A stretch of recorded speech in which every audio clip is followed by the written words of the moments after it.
5 o'clock, call the March 14th meeting of the Sumner County Board of Zoning Appeals to order. We have, record show that, both members have present, all of the members are present. We have approval of February minutes of 2024. We have a motion. We have a motion and a second. Any questions or discussion? All in favor say aye. All like sign, motion carries. We have approval of the March 24th agenda. Council, any changes? Yes, sir. We have a request from a member to alter the order and to move number 6, the state of Tennessee item, to number 5, and the Long Call Church item to number 6. Okay, so the first item. Yes.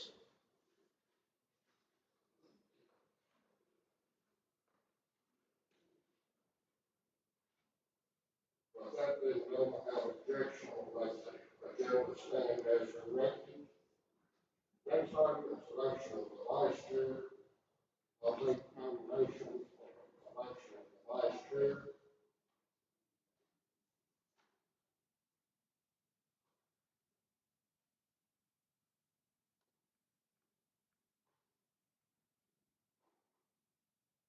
I'll take nominations.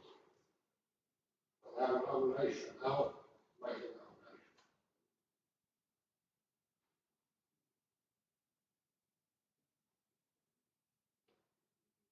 I will nominate Mr. Harrison as vice chair. Any other nominations?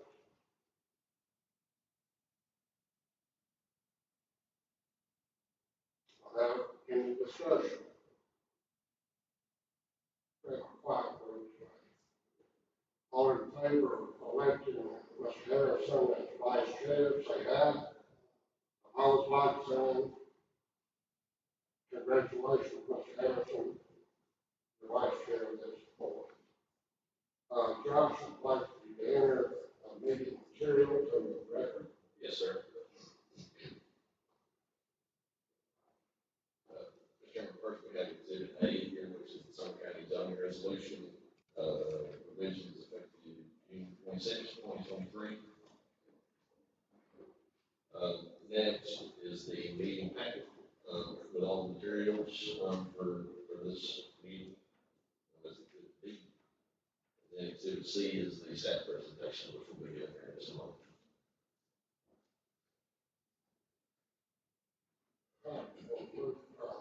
Agenda, item number 1, Benjamin Member McMillan requesting a special exception, operating dog boarding kennel at 145 Green Acres Road. Josh? Yes, sir. Thank you, Mr. Chairman. This piece of property is zoned rural residential. As you can see here, it's, on the county map that we have, it's located just to the north of the White House city limits. I have the wrong thing highlighted there, but the property owner is Benji and Deborah McMillan. Property owners requesting a special exception to construct and operate a dog boarding and training kennel business. They live on the subject property. Staff has determined that this request is a major home-based business per the county zoning resolution. And so adjoining property owners were notified by certified mail as per our policies, and this item was advertised in the Health News and International Standard on February the 29th. Here's the ad that's placed in the newspaper. Here's the subject property.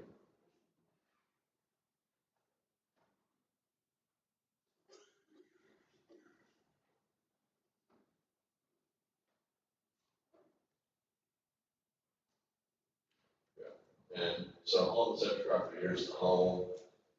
There's a barn building here. I think there's a new structure that's been created or been built somewhere here. This is, we'll need some clarification from the property owner of what all is going on the property at this time. I believe there's a kennel area, but it is shown on the plot plan that was turned in, that I'll get to here in just a minute, and then there's another kennel area here. So there may need to be some discussion with the with the property owner on plans for the property on where the activity is being operated. This is, again, one of the existing structures here, Springfield, where this is all going. The map is a little off on the assessor side. It's not quite as close to the property line as it's shown. But I do believe this lean-to, the building itself is fine as far as setbacks, but there is a lean-to that's been added to it that is in a setback, which should be taken into account as well as shown. Zoning compliance form that we received, so our process in general for things to go to the board of zoning appeals is property owner fills out a zoning compliance form, just stating what they're planning on doing, and we check it against the county zoning regulations to see if we can approve it at the staff level or if it needs to go somewhere to the BZA or elsewhere. So what they asked is a dog kennel, to quote what's on the application, dog kennel to serve our community with the service to take care of animals when owners are on vacation. Max capacity at present is 5 dogs. And so I don't believe we got a business summary from the property owner, Mr. Chairman, so I'm not totally clear on what the scope of this business is going to be, as far as the size of it. So that might be another item as well for discussion with the BCA. So we let them know when we reviewed it that this would require a special exception from the board of zoning appeals. We direct them to complete that application and provide us with a clock and continue on the agenda. So this is a special exception request. Again, I'm going to request, not much more detail, just older dog in our area as a service to our community is what they say is the purpose of the application. So Mr. Steve Bridges did a block plan. He's a surveyor here in Sumner County. Provided a block plan for us. Again, here's the home. There is it's been listed as a proposed kennel. I believe that this structure has been built at this time right here. We don't have any permits on file for this structure. I don't know the size of it either, if it needs a permit, but it's over 100 square feet if we will. And so there's a kennel area proposed here, which appears to meet all of our requirements. There's another kennel area here that's being utilized. You see a fence and existing building here. It says existing kennel building. It's a little bit hard to read up there on the screen, but there's another kennel up here. This one may not satisfy all the county's requirements. I don't know if they're intending to consolidate everything into this kennel or if they're going to continue to use both kennels. So as far as the classification of this, we look at our zoning code at the table of uses, pet daycare, pet grooming and cleaning. Those are animal care and veterinarian services. And when we look at the zoning code, the rural residential zone here, which is where this is an SE, which means special exception. So that's how we ended up with these things. Now, as we discussed during the training, the specific conditions that are in place for animal care and veterinarian services is number one, there shall be a minimum lot size of 2 acres. They mean this, I believe this is over 10 acres. And so it says any use that's wanting to do an indoor or outdoor kennel area shall have a minimum lot size of 5 acres. And obviously those lot size requirements are related to noise and impact on neighbors. Site plan approval shall be required. What that's saying is if there's new buildings to be constructed, they would need to turn the site plan that may go to the planning commission. C is E, all building structures, kennels, outdoor animal exercise areas, and other areas utilized pursuant to the use must be no less than 100 feet from all property lines. And so as we see here, this structure is 106 feet from the property line, so it's good. This one again is basically on the property line with the link to. So it wouldn't, I mean, the outdoor area maybe, it's and then the last condition, what it says is it's all building structures and other areas utilized for the use that are 200 feet or less from any property line shall be screened from view with a type 2 landscape buffer provided. And so if we look at the aerial, there's a bit of tree cover right here. I think we can be satisfied that on this property line here, this is where they built this other building, it's about 100 feet. That buffer requirement is well taken care of here. Here on this side of this structure, though, I don't know.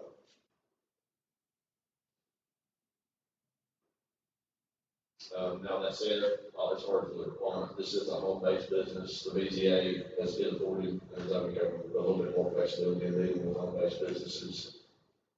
Since property owner lives there, basic requirements for home-based businesses. They have to live there. Basically, the practitioner has to live there.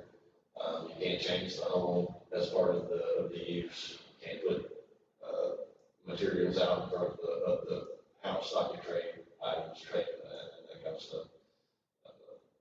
Equipment used must not generate vibrations, heat, glare, dust, noise, odors, discernible on the property lines. Again, that's the purpose of the buffer, keeping things a good ways from the property line.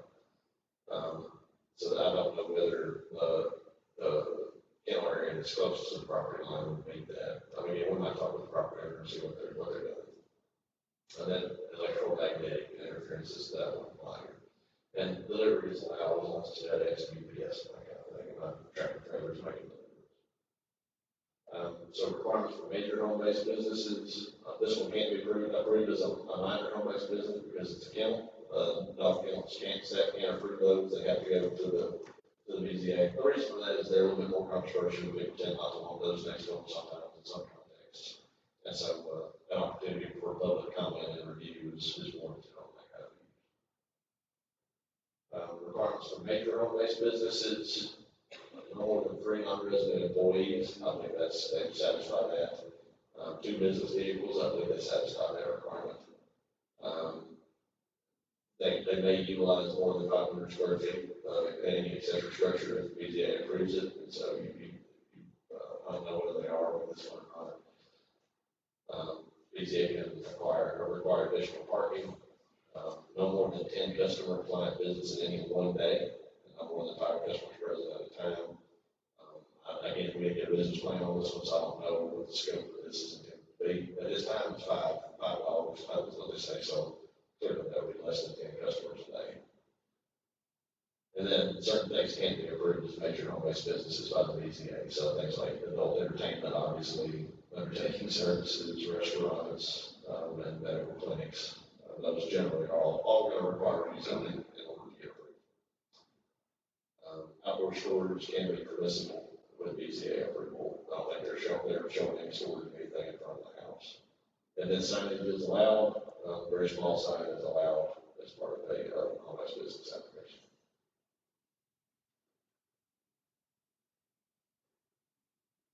And so there's some pictures of the subject property. We've been out there a week or so ago, took some pictures.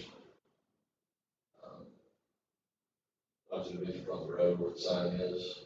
This is moving back into the property. I can show this. This is the new structure I was talking about. That's about 100 feet from the lot line, as I said. This is a kennel area that's around it, the fence that's around that area. Here's the house. This is the barn, I believe. This is the other kennel that's right on the property line. Jumping around a little bit, I'm sorry. I'm on the photographer didn't go out and take these pictures for us from our office. But here's, again, this is that new structure that's been erected without any permits.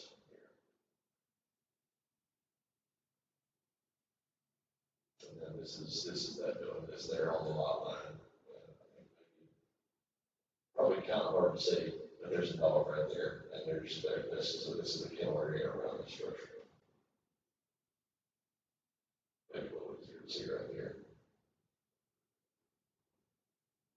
So the required findings for special exceptions, it's number one, it shall be the special exception shall be granted provided the board makes specific findings. That is, one is so designed, located, and proposed to be operated so that the public health, safety, and welfare will be protected.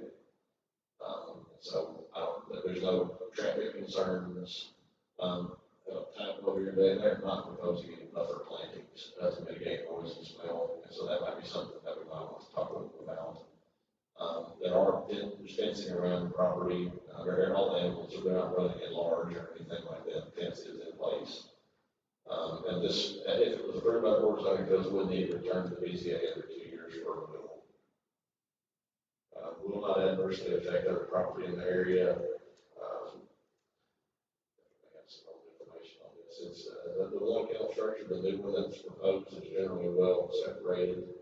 We have good distance from any. I don't know how far they're strong, but they do 100 feet. It's at least about 100 feet from the lot line. No landscape buffer is prepared, is provided on the line. I don't know that one will be needed for the new structure. The old structure, though, as we know, is problematic. Conforms to all applicable provisions of the zoning code, as necessary for the local communities in that location. And so, it does appear to meet most of those requirements. Again, the fact that one building is too close to the lot line is problematic. The one in the center of the property appears to be good to go, though. And shall be located so as to be compatible with the surrounding area and provide safety to those using the facility. It's proposed to be located on an 11+ acre lot that would be compatible with the surrounding area. I haven't been by there in a little while, but last time I drove by, you couldn't tell what was happening there. I think their business had been ongoing for some time. No incompatible architecture or traffic concerns. And again, fencing has been installed to secure the animals within the property. So, Mr. Chairman, there's example motions on the screen. Number one, to find that all the general requirements for special exceptions are met and to approve it with conditions. First of which is they have to get all the permits from the county constructed on site. To all home-based business requirements shall be met on an ongoing basis, and it shall be for a minimum period of 2 years. And then number two is to deny it, number three is to defer.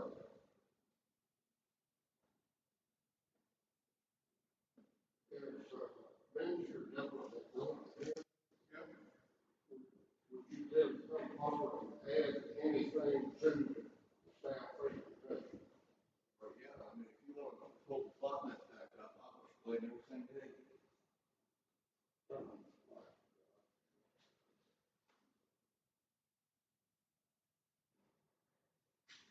What do you care to add?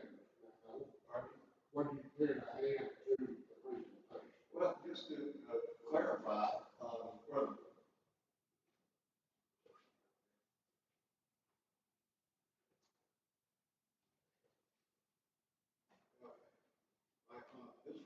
This right here is my existing horse farm. I used to raise walking horses. Farm certified, never had any kind of issues or whatever. So then this right here, this little building you're talking about, that's a Ford building. I built it on a slide. We used it out at the hunting lodge for a while, and then we lost the lease, and I brought it home and stuck it there. I can move the building, that's not a big deal. So the tractor to it, drag it where I need it. This right here is a dog run. It's a 20-foot concrete on the outside of the barn. The dogs have 10-foot inside the barn. So they have a doggy door. So they can go just like this table right here. They go right out the doggy door, right to the outside or be inside. And then I have a little exercise area. This right here is an exercise area. And the dogs that are, and some of my dogs are in there too. So they take turns going in there and exercise. I'm playing with the ball with them or whatever. This right here, this is just a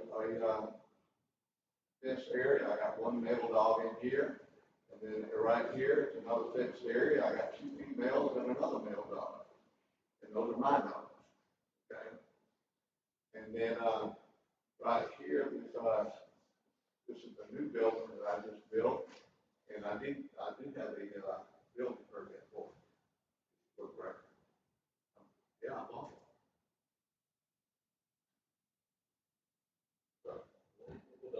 Okay, whatever. But anyway, yes, it is over 200 square feet. It's 30 foot by 14. So, but anyway, and then this old dog house here, I'm getting ready to demo that sucker. And this right here is the another little dog house that we have, and it has each dog portion has its own private deck, and then it comes out to a little extra to a grass area, and then there's an exercise area right here and I can put 3 dogs in there. So, I don't board a lot of dogs. I don't plan to board a lot of dogs. I'm trying to be semi-retired. And there's nothing in the front of the property. This right here, that's the equipment shed. I got tractors and trailers and different things under there. And, this other little house right here, that's my wife's canning salon. So, there's no dogs in there either.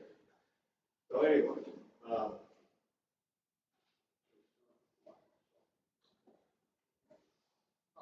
any questions you'd like to ask? Any board members have any questions on the request? One of the questions I have, Yes. the application says that you can go over $5. I heard you mention several more than that. And you have in a kennel that is non-conforming with the zoning regulation. In other words, that you're forced on it. You're also keeping dogs in here. My personal dogs.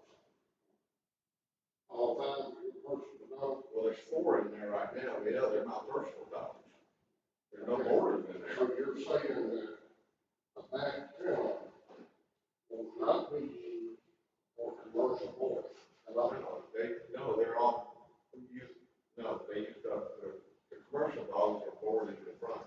And I felt like that we need to clarify. Yeah. No, those are my labs that are, right. Yeah. That that's your personal dog, no, Right. hired dog. Right. No, everything. So the clarification, the tenant boarding kennel is a small building, that's 106 feet from the property. Is that correct? This building right here, this little building right here. And that building is also not conforming. Well, this is where all the true, The fence is not conforming. The code rules state that any building or a personal structure, in other words, a fence run, must be 100 feet from the property line. How do you address that? Just be honest with you. I mean, we're all kind of rural over there and, you know, nobody building fences on somebody else's property, so you get next to it. None of my neighbors have said anything,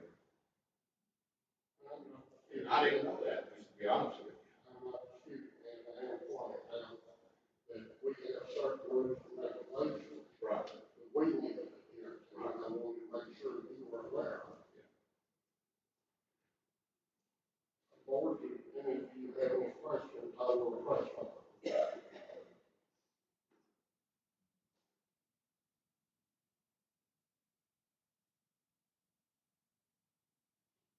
Hearing no questions, Thank you.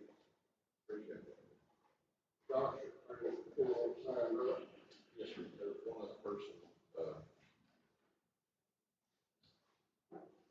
is that Mr. Tucker? I'm sorry. I just got a simple question. If this business takes off, you said the access to the Green Acres Road. That address, I'm sorry. Okay. All right. Access to the Green Acres Road, you said I'm sorry, your name and address. Oh, I'm sorry. Randall Tucker, 134 Green Acres Road. I live across the road from you. But if the business takes off, can he expand down to the front of the house, which is right on Green Acres Road? And if he does, or if the delivery trucks and stuff, and the people coming to bring the dogs come off the Green Acres Road, or they're going to come off of 31W? Because my question is, reason for this, I called about a school bus coming down our road. They said, your road's not suitable for a school bus anymore. I've lived there for 40 years. My kids rode school buses come down there all the time. For some reason, they said they're not running the bus down there. We've got a family at the end of the road. Their young children walk that whole quarter mile down to the Lee Road to catch the bus every day. I'm thinking if there's trucks, UPS, whatever, if this is all going to come from Green Acres Roads, then that's going to be an issue with me. As far as, the kids, because they just, little girl skips down the road and she gets off the bus, and I'm thinking, these buses come over the hill or trucks, and if the business grows, can he build their structure closer to the Green Acres Road or what he says is the front of the house. To answer the question, that's really not for us to know. What is for us is requested. And each requested $5. It's for it. And he has to come back every 2 years before things will change. And God is correct. Yes, sir. And so one of the questions that we have, normally we would get a business summary from the property owner that really kind of spells out what they're planning on doing on property. We didn't necessarily get that here. What we stated in the zoning compliance form is that the maximum capacity at present is $5. And so I don't know if that includes the new kennel area that's been built or that is just the old kennel area. And so we really don't know what the maximum, what the plans are. And so, of course, you could bring it back up here if you want to, Mr. Chairman.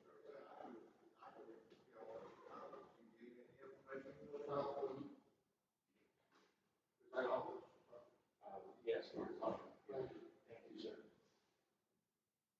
Anyone else? Mr. McDonald, would you come back up, please?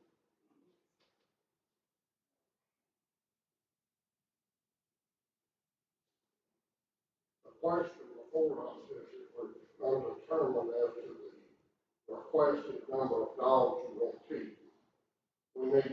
That needs to be part of what we know, how many dogs we want to keep there. That's, I would say 5, 7 maximum on a busy weekend. But I mean, generally, our clients, they'll drop them off Thursday or Friday. They go through the weekend, Sunday afternoon, they're picking them up. During the week, I don't have any. I mean, it's just a small home-based business and trying to make ends meet. You're welcome. No one else cares to speak, I will close the public hearing and open the discussion before what's going forward for discussion about. Johnson, you go back to the 100-foot requirement.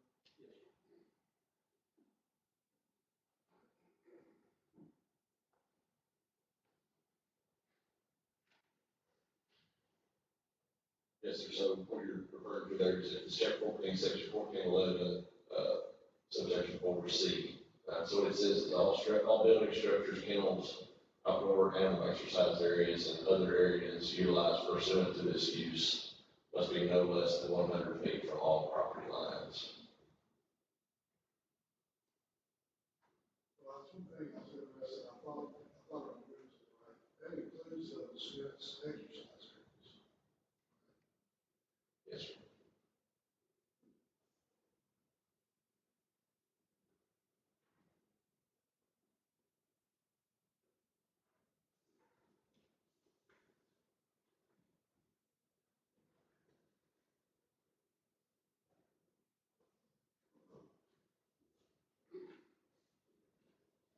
Discussion?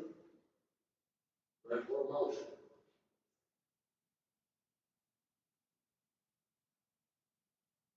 Either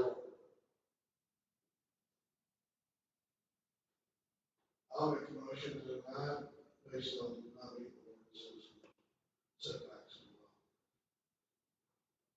we have a motion to deny based on current structure not meeting the setback requirements.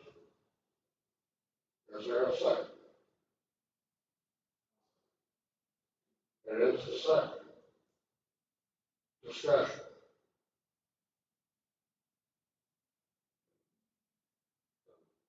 One thing that's been done in the past, Mr. Chairman, has been a while, but I know that sometimes the board's own bills in the past has denied things with prejudice and without prejudice, I guess you might say, in that should the property owner be able to revise his plan and move the fence, move the building a few feet over and bring it into compliance, would it be acceptable to bring it back to the board's own papers?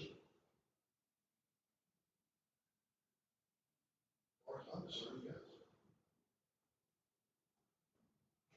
That question is yes. So based on the plan presented, I have a motion to been done in a second. All in favor of the motion, say aye. Opposed, like sign. Motion carries. Non-prejudice. If he cares from 9 to 20, and come back, we would accept that. Work with the property owner to get otherwise, everything that he should be concerned. Item number 2, Brent and Karen Logan, request a variance from county requirements, related to an encroachment of the accessory structure within a side yard setback at 1005 Shimmering Way in Gallup. Yes, sir. Thank you, Mr. Chairman. Mr. Chairman, this is property located, you might say in the Cairo, Castalia Springs area of the county, southeastern Sumner County. A request for a side yard setback variance, as you noted, property zone rural residential, very unusual lot. Property contains 1.35 acres. They're requesting that setback for a proposed accessory structure, a garage, that they want to build. They're seeking to vary from Chapter 4, Section 404, and Chapter 11, Section 1101 of the county zoning resolution. Adjoining property owners were notified by certified mail, and the site was advertised in the newspaper on February 29th. This is the subject property in the area here. This is Shimmering Way coming off of Ziegler's Fork Road. You see, this is an unusual lot that was subdivided here, very, very long. Most of it is an unbuildable area on the line. And the building site itself, as you can see, is really concentrated over here on the side. So this is the advertisement that was in the newspaper in the last month. Zoning compliance application. We took a few go-arounds with them to figure out exactly where that was. The BZA's heard me talk many times about block plans and how much easier they make it on staff when we get a block plan versus a hand-drawn site plan. Because people think they know where the lot line is, but they don't. They don't. It just turns out that they don't really know where it is, and they'll be off. It's not a total down kind of 10, 15, 20 feet. So this one is initially presented, looked like it met the requirements. Staff asked the questions, got a block plan that turned out to the setback. That's what it was denied here. This is that original plan that showed it being over 30 feet from the property line. We deal with this every day, day in, day out. The staff in the office, they know as well that the dimensions of the building weren't right, and the location of the lot line was probably a little different than what they thought as well. And so, at any rate, this is the plot plan that was turned in. Mr. Jim Corman, surveyor out of Marshall, provided this plot plan. And once they drive the dimensions of the garage and everything in there, it is encroaching in that setback by 3 feet. Because it's beside the house, the primary setbacks have to be met. It's behind the house, if they're referring to get it totally behind the house, then it could be 5 feet, up to 5 feet from the lot line, but it's beside the house. So I'll show you what the zoning code says there. This is that subdivision plat here that was recorded back in 2007. So the areas that they're varying from, or seeking to vary from, Chapter 4, Section 404 in the RR zone. You see side setback is 20 feet. Or 17 feet, as I said. The other section there's that they're varying from Chapter 11, 1101D, what it says, accessory building and structures located beside the principal structure must meet primary setbacks. So when you have a structure that's way back behind, it can be within 5 feet of the lot line. Again, though, there are, as we saw with the last item, special uses and that kind of thing that require a greater setback. But in general, accessory structure can encroach if it's behind the house. This is our standard building placement guidelines. We'll refer back to that if you want to. We got a variance request from the property owner, and this is a good application in terms of satisfying the reason we talk about is state law for variances. Why should you get why as far as why the BZA is allowed to grant variances. So the first odd shaped lot created in the late 50s I haven't researched this lot, I know it's planted in the 2000s, but it may have been a lot record that was replanted, or that was planted as part of this development. But it is an oddly shaped lot. There is a change in elevation, and there is a septic soil area, in the northern part of the lot. And in addition, there is some kind of a water conveyance, which they don't list on here as well, that the pictures show. And so this is the subject property here, the driveway, the house is over here. There will be more pictures in a second. The garage is proposed to go right there. So you can see there is a little bit of drop off there. You can see how it slopes off down toward this creek area. Go back and look at where not totally sure what that is, what that box is, if that's something that remains, it's just one might have some property on up there. But as you can see, there are physical characteristics of the lot. My first inclination of looking at it was, could it not be moved closer again, as we talked about in training? The staff really encourages folks, if there's other alternatives available, not to seek the variance. The initial thought was to move it closer to the house, take up some of the driveway. That could be problematic trying to get into and out of the house, so if the building is too close, you can't back out safely, you can't get in, you can't get the car in, and that kind of thing. So moving it closer to the house might not be very feasible either.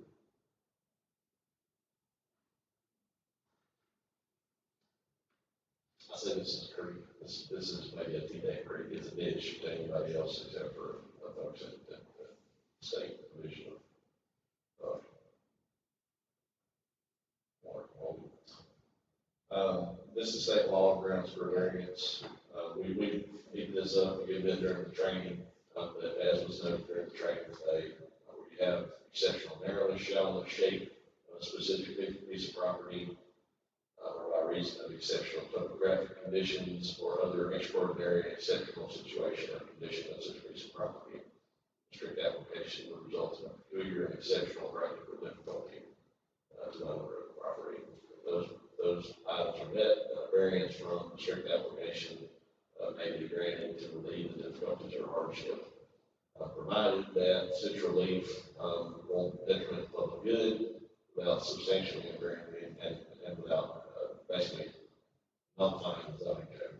Right, so if you go around granting variances where they're not really necessary, and the whole zoning code falls apart essentially.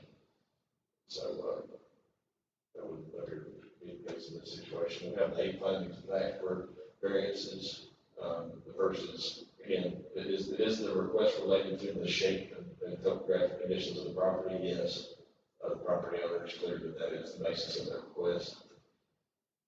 The conditions upon which the petition for a variance is made, so that it apply everywhere else across the rural residential zone district, which takes up most of the county. No, it would not. It's a very uniquely shaped lot with a substandard, in my opinion, building depth. The building lots in coverages are not typical. You can see out in the RR zone. Number 3, will it authorize illegal activity? And when I say illegal activity, it's not an unpermitted activity. No, this is just construction of a residential garage. Our financial returns, the basis for the granting of the variance, they have not cited that in their application. They're providing lot characteristics of the grounds. Okay, then when we talked about the self-created hardships during the training, was this difficulty caused by any person having an interest in the property after the effective date of this resolution? This is not a self-inflicted hardship. Necessarily, the lot was created prior to the current ownership. So they didn't create this lot and then try to build something on it. So that predates their ownership. Is the minimum that make possible the reasonable use of the land? It appears to be possible to locate the structure within the required setbacks. As I said, you might be able to shrink down the building or move it closer to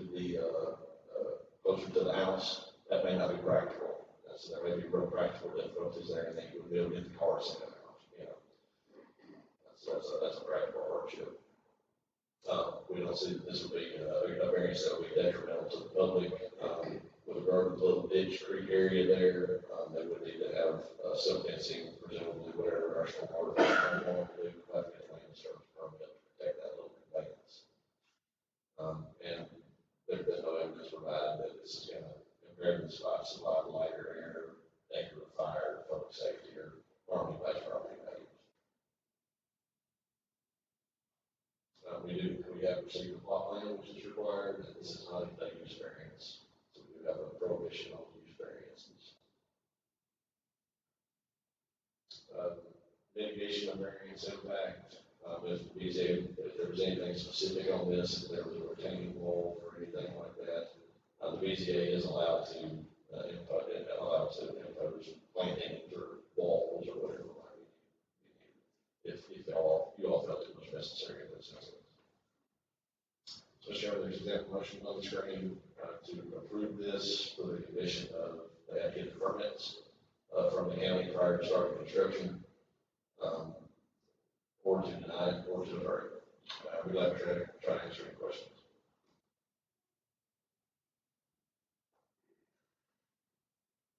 Is the request or their representative here? Mr. Ringo, sign.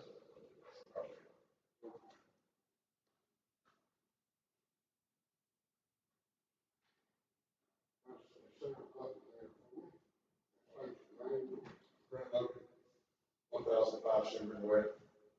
Is there anything that you need to add to the presentation? I think I can answer some of the questions. It's actually up to me. We have a strict HOA. We've already got this approved. We thought the setback was 10 foot when we first started. We already had this approved through our HOA architectural committee. And part of our HOA guidelines is any building structures have to match the house, like a lot of HOA guidelines. And then any garages that are built has to accommodate at least 2 cars. And the other thing that separates us from the next neighbor is that tree line. And that's a little wet weather creek is what that is. There's a pretty good sized cattle line up on the farm with us. And that whenever it rains, it'll come down. The box you saw, that's actually a propane tank. The propane tank is about 9. And then we looked at trying to put it back to the back. There's not enough room to go back behind the house to build it. And then there's the septic tanks are right there also from the driveway to the back. So we couldn't get around that. We're going to put it on the side, but we looked at putting it up on the concrete that's existing already. It's just like you said, and there's not enough room to pull out of that garage and get turned around with the truck, like this ram truck or whatever. Already spoke to all the neighbors, of course, sent them letters. I'm actually the HOA president. We had our HOA annual meeting this past Sunday. I discussed it with my neighbors, and they're all in agreement. They don't mind it. They think it would look nice there. My neighbor right next to me, he's fine with it. Has no issues. I have a text from him out of state right now, working. Rather go to text me, you can see that where he says that he wishes me well, getting approved with it. So, if you look on the plat, it's only 3 feet from the center of the back of the building to the back side is what I'm looking for to get approved. So that's all I got. Unless there are any more questions. Any questions? Other questions? Thank you. Sure. Discussion? Motion? Make the motion to example motion number 1. Based on the second motion number 1. We have a motion and a second to approve based on example motion number 1, 1A. Any discussion? All in favor say aye. All like sign, motion carries. Sure, I just realized that I neglected to note, during the approval of the agenda at the beginning of the meeting, that item number 3, we did receive a deferral request on that one. So the next item that we have on the agenda was requested to be deferred. I apologize for missing that.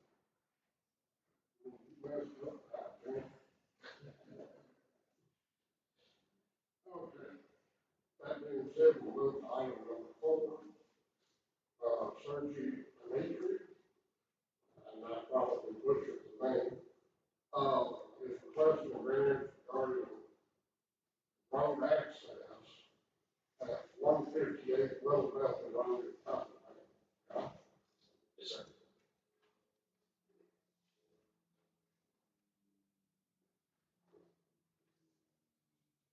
you, sir. This is a variance request, related to road access requirements, for a lot. This is in the Cottontown area, a little bit, about 9 miles to the northwest of, Station Camp Creek Road, where it intersects Highway 25. The property is owned rural residential, as always, owners are notified by certified mail if nothing else news on February the 29th. And they're seeking to construct one single family home, but on review, the staff noted that this lot did not meet county road access requirements.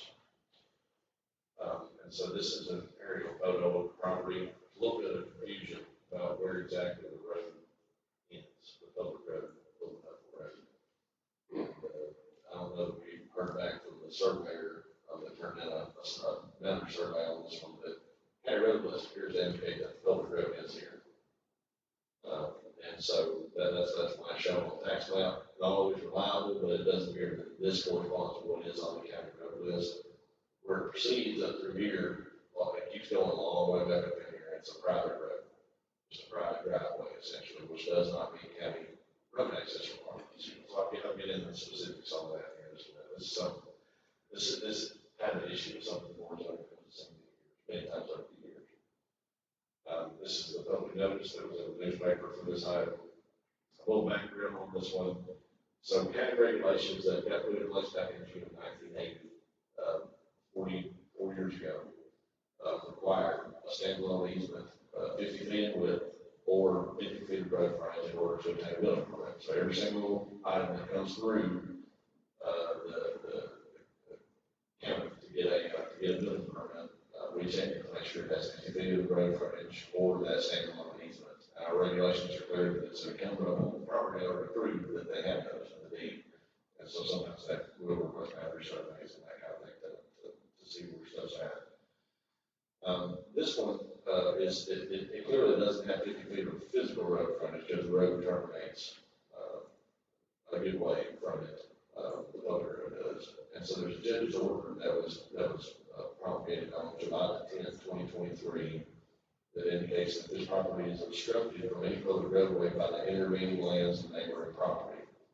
And the judge's order appears to state that the property is served by an easement of indeterminate width. It doesn't say, at least I don't think it says in the judge's order, and I would never find it, how wide it is or even where it is. All it says is just that there is a right of way or an easement for access. And so access is a different thing from a building permit. A judge can order and they do it pretty frequently. They can condemn a 20 or 25 foot easement for properties that are landlocked, and that allows that property owner to be able to get into and then through another property to get to their property. But that judge's order does not convey a building permit. County zoning does. That's approved by the county commission. And so at this time, what this property owner is seeking to do is to get a building permit to construct one single family home on the property. And so in order to get that building permit, they have to show that they meet the county zoning standards or for as far as easement or road frontage. And so what happened on this one is a very confusing case. You see the map here shows Little Beth Road continuing, and the roadways are not always shown on these. And so the staff looked at it and initially thought, because I believe if you look at this aerial here, not aerial, but the tax map, it shows a road there. So the staff looked at it and concluded that this is a road. And there was an initial approval on this one, is what happened. There's proved an error of misunderstanding where that road actually ended. But after one of the neighbors reached out to us on an unrelated matter, mentioned it, that the building permit had been issued, we investigated the matter in more depth and realized that this property in fact did not have the road access that it needed to have. And then the property owner came back in, we had let them know that this didn't have road access that it had to have. The county can't waive the county's requirements. And so, to his credit, the property owner filled out an application and has ended up here for a variance from the board of zoning appeals.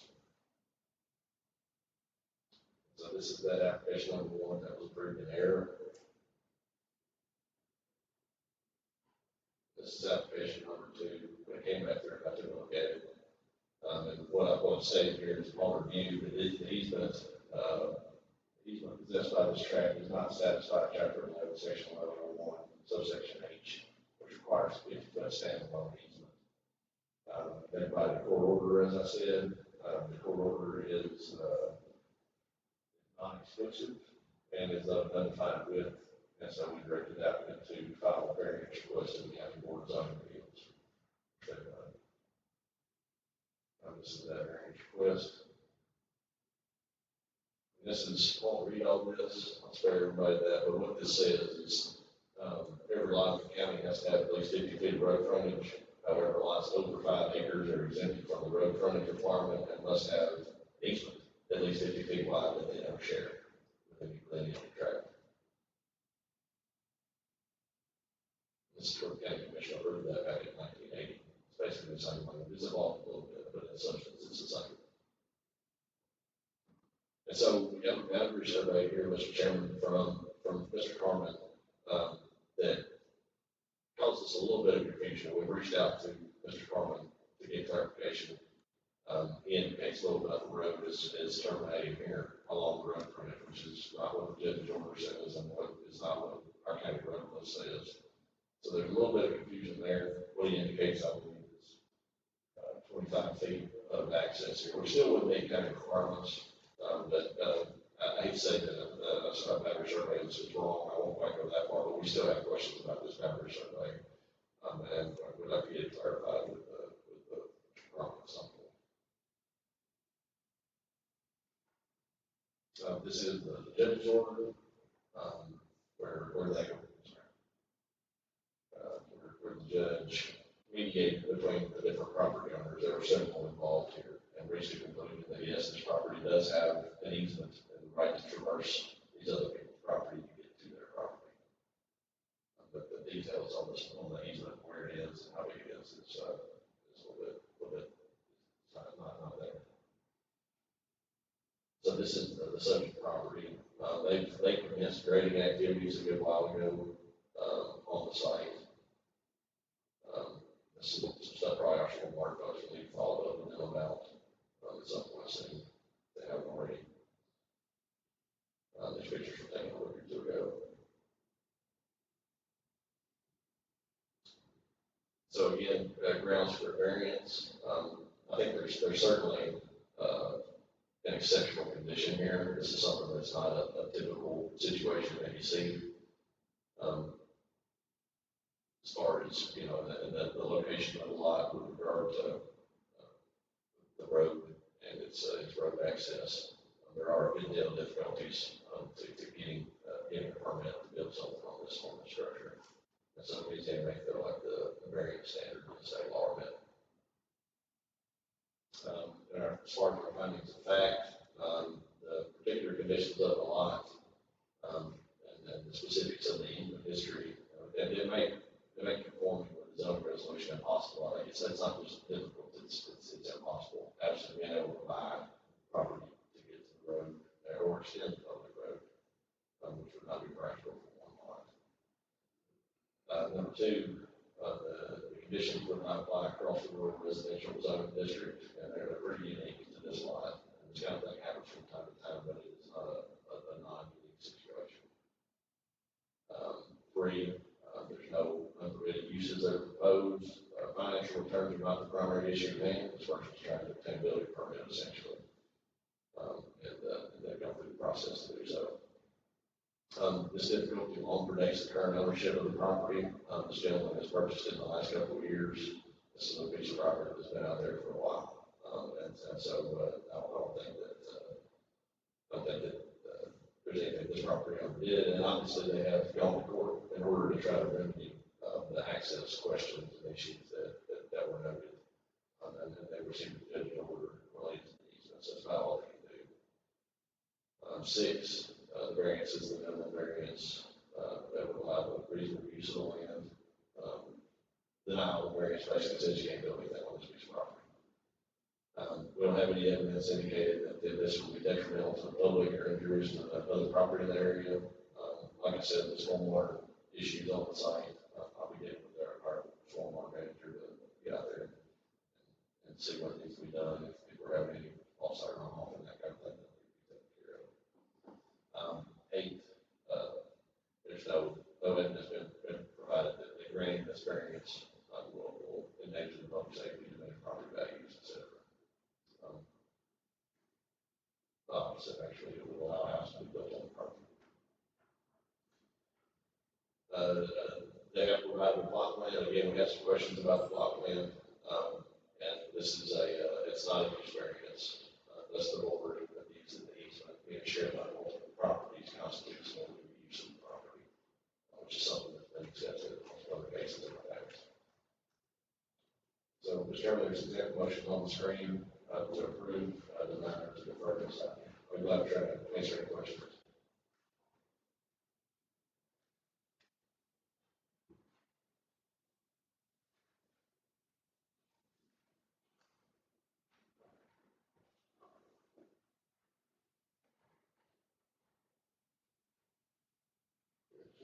What the property owner did come up with, consider red button and Yes, usually when I have this 149 across Tennessee. then you can add two. I purchased the property and it was stated it had road access, but it's in something. And purchasing, title company, permit got denied, title company said we won't take care of it, so okay.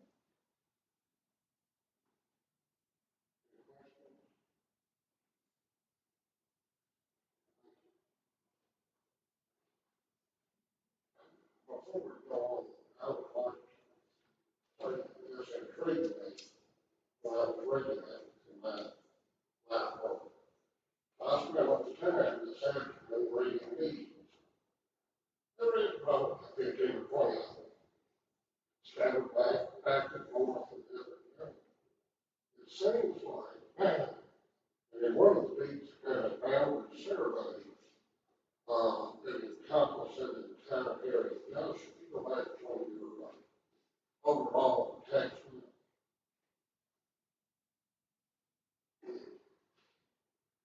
Okay, that's one.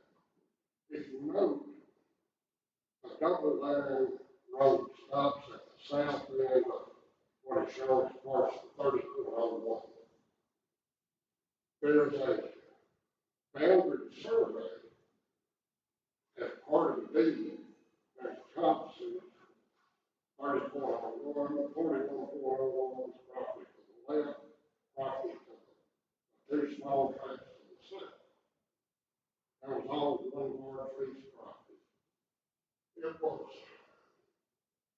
at some point, there's been half a dozen surveys involved up there over the past 40 years. The main tract, 41.01, and the one adjacent was owned by a gentleman from the mid-80s until he passed. The estate owner was either financed part of it and so forth and so on. The 6 acres, parcel 41.1, was created not by survey, but was created by exclusion, if you will. It wasn't surveyed until 2015. Originally, when I started selling it off, 4101 and the property to the left had 50 feet of frontage on this private road, came down 15 feet. So it had 50 feet of frontage. That's when the previous owner had it. Only thing I could figure is somehow in the settlement of the estate, this got created. My concern is, number one, do we need let this go on and be a problem from now on, or ask parties involved to get corrected or find that, or show the county what it is to protect not only this request I want, but future requests.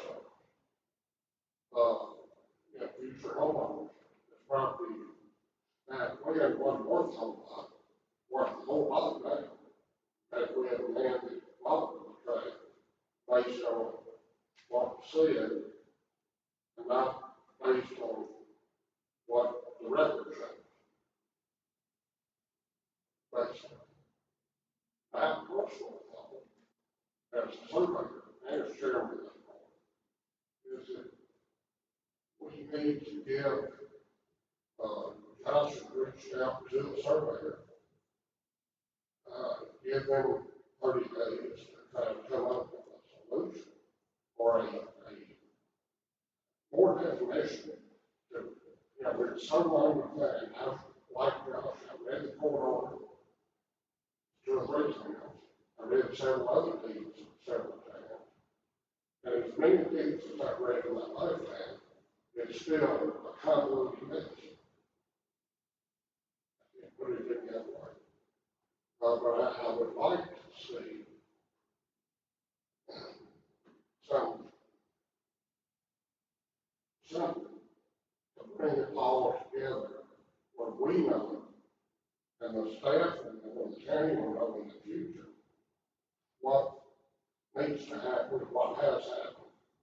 Not, I hate to say that we need to put this request order on, but I'm not sure we're doing him a justice without getting somebody to solve this problem before he goes any further.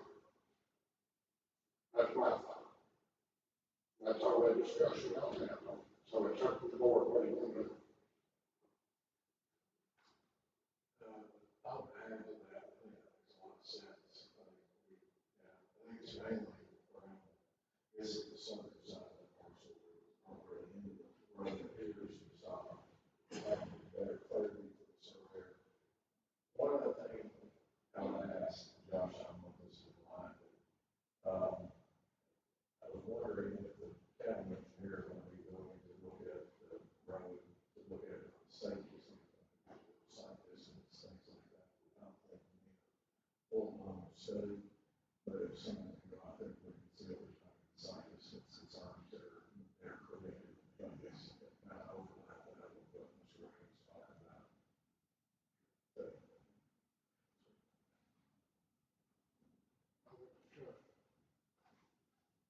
well, I agree with Earl. I just want to make sure we find what we'd like to see. We talked about the survey, got some questions there. So, I understand what you're saying, Mr. Rainey, Mr. Chair. I just want to make sure we're clear on that. See 30 days or something.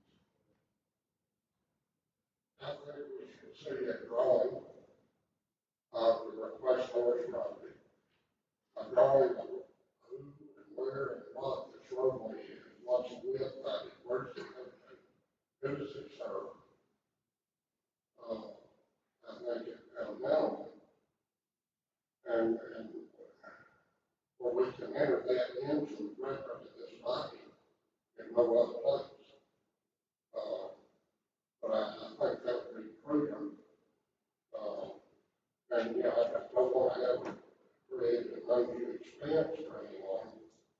But in the same respect, I hate terribly bad this gentleman came back up to us and all of a sudden some title company had blown up because of some action we did. And so I think we need to see something on paper that we can actually enter into our record. And now, I found out today that the Register of Deeds office has a survey book where surveys can be entered into a survey book to help, and I think that will help clarify a lot of this for future. That's what I'm worried about, future, the question. So do I see here a motion to defer for 30 days or defer until this item is brought back? I'll make a motion to defer until these two items are not met. I'll second. We have a motion on the second draft for these forms. Yes, sir. I just want to make sure that I understand kind of what everybody's looking for. I think what it sounded like, Mr. Chairman, you're looking for, on this boundary survey to, I don't think Little Beth Road actually covers there. And so what we want to see is something that says, you know, Little Beth Road, private road or something like that. And are we looking to have something, indicating as to who it serves? And the width and dimensions of the road, that kind of thing. Is that kind of what you want to do? Yes, sir. As it pertains to the floor, and that needs to be reconciled. I think that will help everyone. But that's, yes, I think that's what discussion. All in favor of the motion, say aye. Opposed, like sign, motion carries.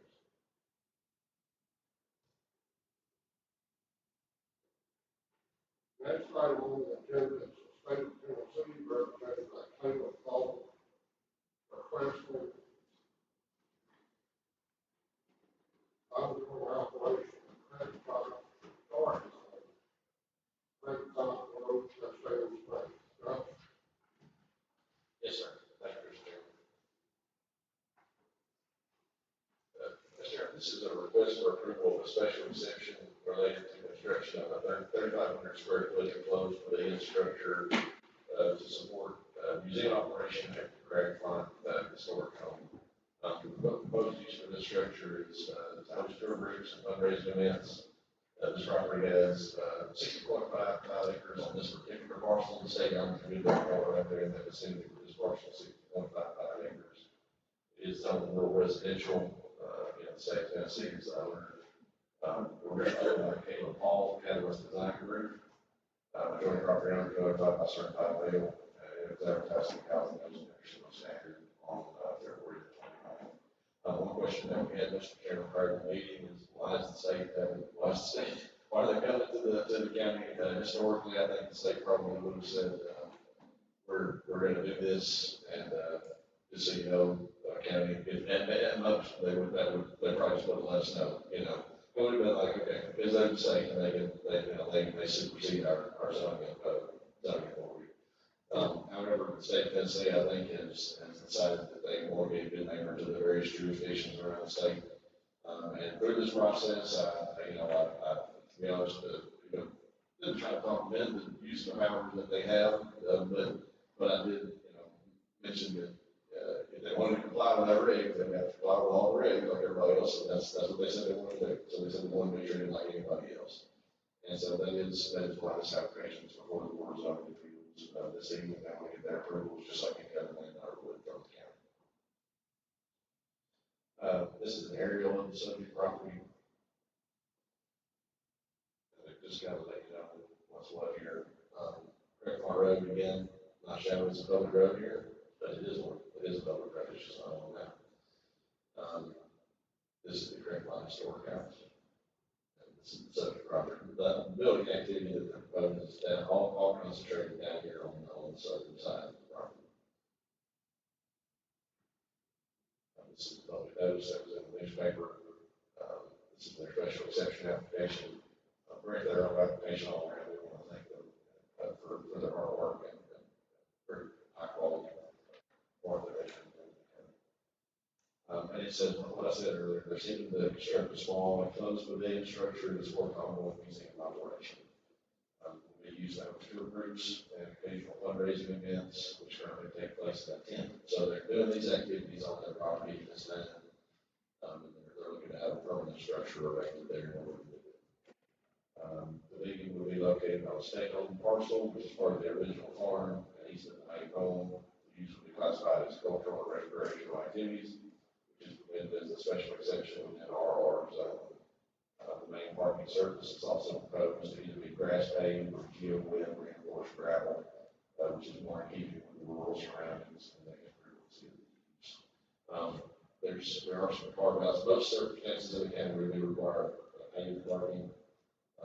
There are certain instances, and probably the biggest instance where non-paved parking surface is allowed is for event type uses. We call them retreats. This isn't quite a retreat, but it's sort of a retreat use within a cultural recreational type activity. And so wedding venues and those kinds of things are allowed to utilize non-asphaltic, non-concrete parking. So that's what they're doing. And I'll show what they're doing here in just a minute. They are proposing a state line. This is the site plan that they turned in. You see Craig Farm Road, again, like I said, it's not on the map, but it is a public road. See the Craig Farm Historic over here, Historic Gardens. This is the new facilities here, new pavilion area, which is designed around our historic design overlay standards that we have for Cascade Springs.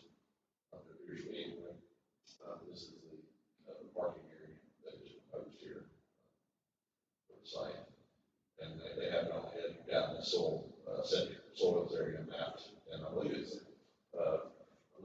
can't remember quite, but I think it's been approved at this point. I think the soil map has been approved to put a septic system. To kind of zoom in a little bit, the event pavilion is here. First glance, it doesn't really over that setback line, the state owns both sides of the property.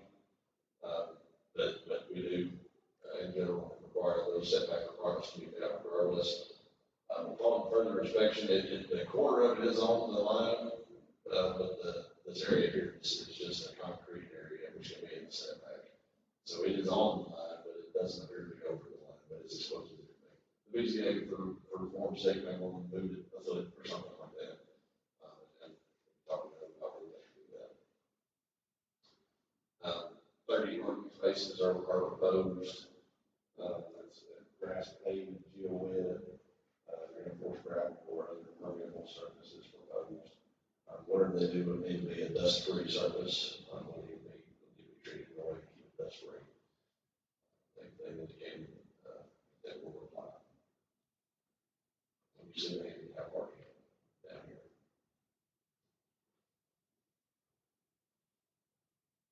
Again, septic soils area is under. Just a floor plan for the structure here. See, it's a little bit hard to read. I know I should have zoomed in. I don't know if I did, but multi-purpose area, catering, kitchen, men's room, collection storage area, and that kind of thing. There's an overhead, covered patio area around the main structure. This is a rendering of the structure.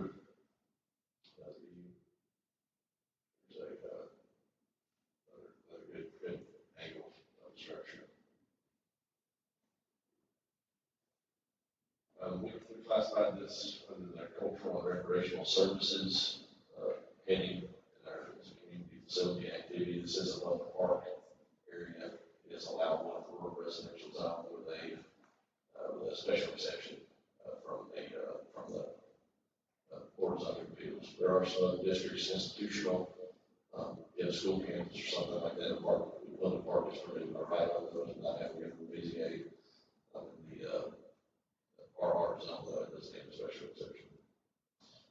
Now, this is one, though, there are no special requirements beyond that. I can go ahead and design it. There's nothing that says it has to be on an arterial road or have a certain acreage or a buffer or anything. Essentially, it's just required to have Board of Zoning Appeals review. You guys check to make sure that basic standards are met. There's no life safety issues or anything like that. Is what's required of Board of Zoning Appeals. So the required findings for special exceptions. The use is going to supplement existing public facilities owned by the state of Tennessee. They are pursuing the county's approval process in good faith, and all requirements appear to be met for our review. There's no health, safety, or public welfare concerns noted. I have it on here as the use must return to BZA every 2 years for approval. That's a standard note we put on this. I don't know that this necessarily does, to be honest with you, Mr. Chairman. I think something like this, you can just have a one-time review from the BZA and not even come back. The will not adversely affect other property in the area. This is an existing public park here at this location, and it's going to exist, the existing resource, augment the existing resources that we have, but we don't anticipate adverse impacts. Needs to comply with all the requirements of the zoning resolution. As far as we can tell, it doesn't appear to meet all the county zoning requirements. They did work with us. They had the building across lot lines at one time and worked with us on moving things back. Again, that corner is on setback line, so that's a certain area you may want to move it on, Mr. Chairman, but it's, it would appear to be requirements, a little bit more space might be something easier. And lastly, shall be located so as to be compatible with the surrounding area and provide safety. And so again, this is augmenting an existing park. Proposed structure appears to be architecturally compatible with the surrounding area. It's a very nice looking facility, and we don't anticipate significant impacts to safety as part of this either. So we went out, took some pictures of the property. There's the sign they put out there on the very bottom. Go up the hill, and it's back in this area here. So that is the location that's proposed for the area for the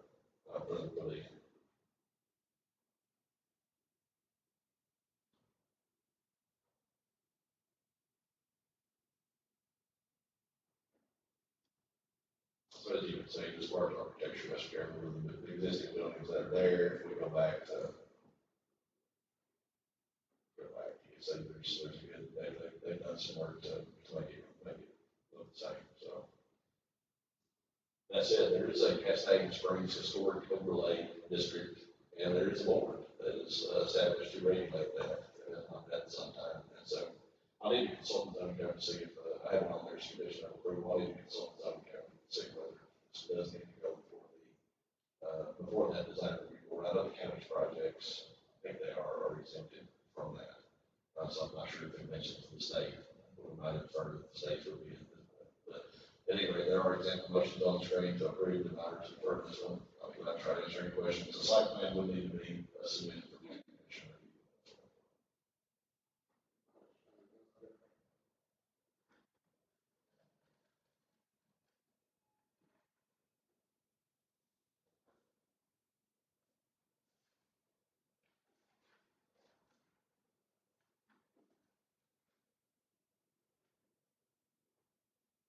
Chairman, we had two folks sign up to speak. First one is Jennifer Barisek, 150 Craig Pond Road.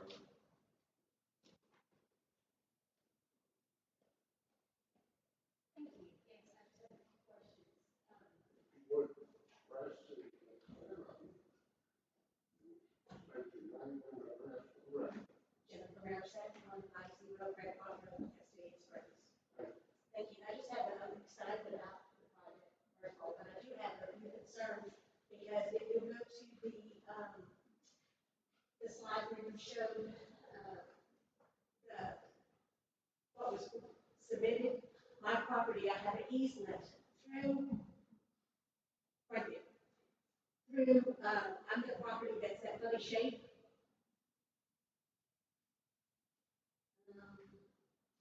To right there, go to your left, that section, and all that funny shape down is our property, and we have an easement to get to the back of our property through, this side, through the grandfather side. And so, my question is about, the building that they're doing, is the size of the pavilion, and how it says it's gonna be less than 3,500, but then on one of the drawings, it said it was 3,700. And it appears to be like a two-story, I mean, a nice looking building, a two-story building, so I'm concerned about the use of it, and how often is it going to be used, and it turning into more of a event venue with every weekend use, rather than occasional having tours, having children up there, like having a wedding or presentation or something. And with this, variance, what would that allow them? Would that,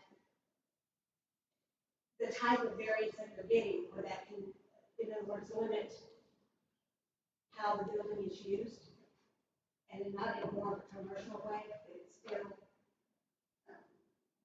does it become a commercial building in the future?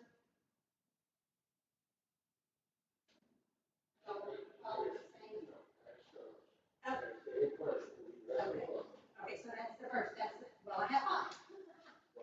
That's the first, do you want to address them as we go, or? Okay. Then the upstairs loft area on there has a lot of a mechanical space. How is that going to be used? And as a sprinkler room, I'm concerned where that's going to be, and where is there going to be a fire hydrant? There was nothing written on the plans about that, or where the water lines are coming through. And currently, all of our water comes from Greenfield Lane. So are they going to have to run new water lines for this facility, which would run across my property to get to their property? And I also had concern about the parking area. It's only for 30 cars, but they're stating that it's a building use capacity of 100. So where would those other cars park? And how would that be used? And Craig Front Road is a rural, narrow, two-lane, well, it's not, it's barely two-lane road, and it crosses the creek. And that bridge crossing is really old. So with the use going back and forth to the construction use and to the building, I have a concern about that road crossing holding up. And would we need to make the bridge better? Do something on that. And also, are they planning on it being gated across the entrance to the facility? And would I have access because of my right of way in and out? And also, I wanted to make sure that, like, when they're having activities and things, when I'm accessing my property, I want to be respectful and not be driving, our tractors and stuff through my easement if they were having a wedding or having an event. Because it would be, the easement goes right between where their handicap parking is and the building. So that I wouldn't be disrupting, whatever they had going on. So if we have some kind of, we need to work with the communication on that. That's all I have. Thank you. Sure, the next person decided to speak was Rachel Penny.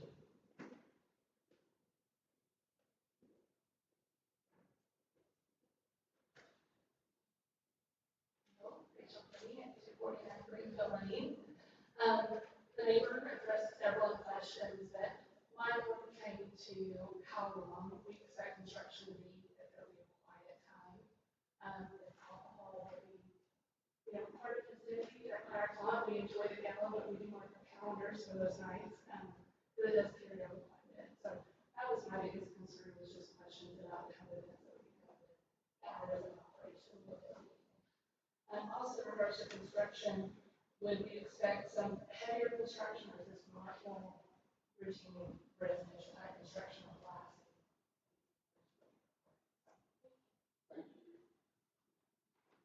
Sure, that's all I had to say this week. I know that sort of here, they would say that as well.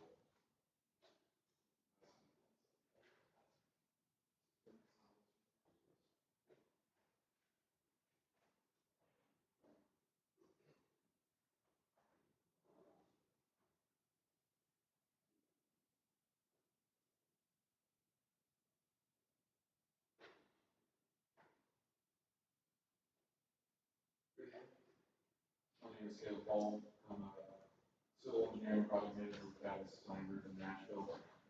As mentioned, we've been retained by the state to assist with filing this application to you all this evening. As Josh mentioned, he covered most of my talking points about the nature of the project. But I just want to reiterate that the state is obviously very committed to trying to be a good neighbor to those in their neighborhood.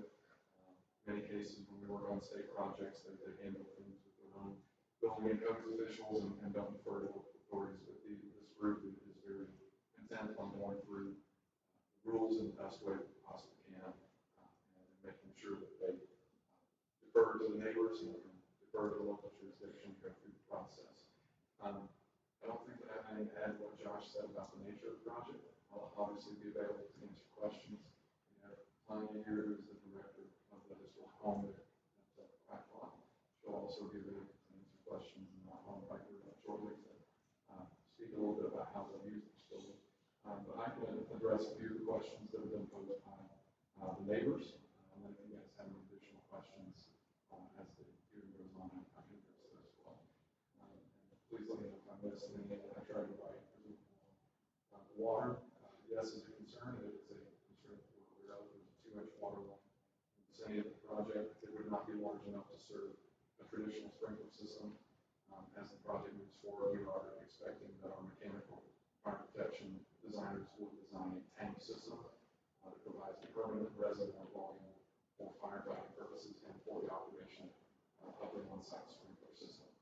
I can't speak right now to size or location because I'm not that type of engineer, but we're confident that the water out there will be sufficient to serve that because it will not be any type of draw on the water system during normal operation. It will be refilled very slowly and very infrequently because they're not planning on having very many fires. The loft space is predominantly mechanical, if I'm not mistaken, as well as storage. It's not intended to be extra square footage for hosting events for all people. The easement does exist, as mentioned. It is not intended to be gated, and what we're doing is not intended to obstruct the existing gravel drive. In fact, we are planning to build out and widen the existing gravel drive to accommodate more frequent traffic up to our parking area, at which point we'll transition back to the existing gravel drive, which includes the neighbor's home. So in any case, we expect that we should improve their access to their property. So hopefully that is a mutually beneficial situation for them. I'll have time to speak a little bit more about the types of events and frequency of events that they host. But I will note that the Blacklock Historic Home currently hosts events periodically and support their work. The intent of the structure is not to increase markedly the frequency or size of those events, merely to give them a more formal space to occur and to better host groups like school field trips and things like that, where they currently don't have space to accommodate them. And then construction timeline and blasting, another concern about noise and construction issues. This will be a fairly traditional construction. I don't expect that there will be significant deliveries of large construction equipment or of materials that are beyond what you would expect for residential construction, other than maybe a few for maybe larger joists. The building will sit at grade as well as the parking that's proposed, and therefore there should be no need for blasting or heavy earthwork. Again, I think Josh covered the program elements very well. So I will invite Tanya up if you all are ready for an additional speaker to talk a little bit about how Blacklock plans to use this facility. And I'll be available for any technical questions you may have. Thank you.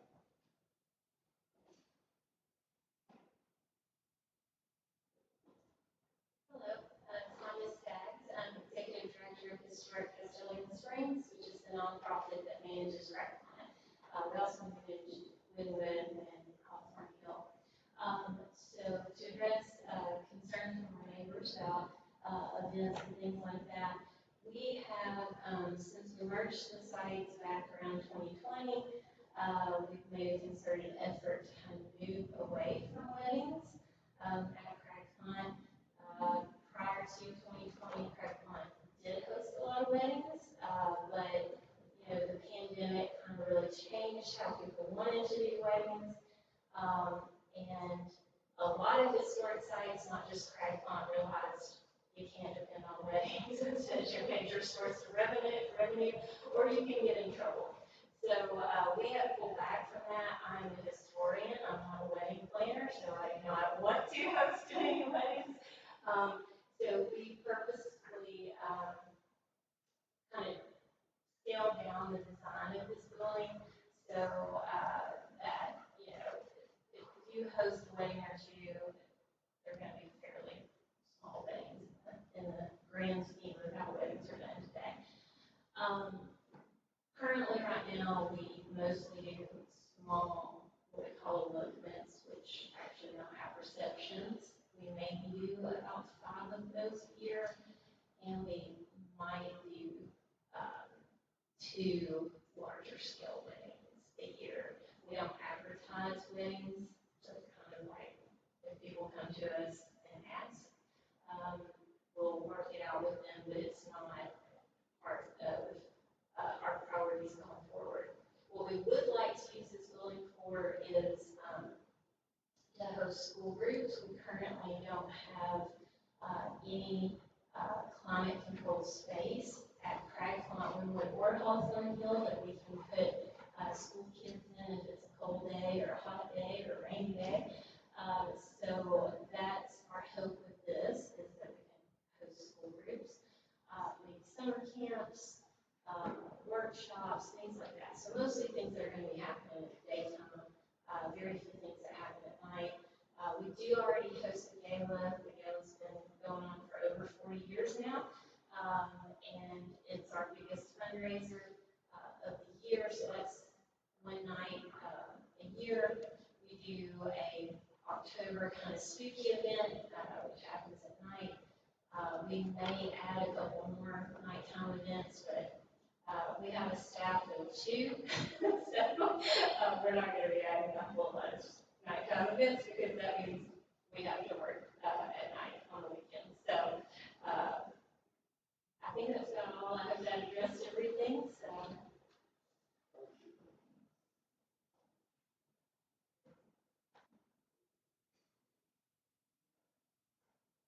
Board have any questions? Ready for a motion? I'll make a motion that I want to approve this project as a special exception. That our good there. Permanent one with all the conditions that we would see. While I make that motion, I want to thank y'all for what y'all do out in the and what y'all do at my house. I want to thank Mr. Thompson back here, who's an architect, who's such his fingerprints all over the state of Tennessee, preserving historic structures like this.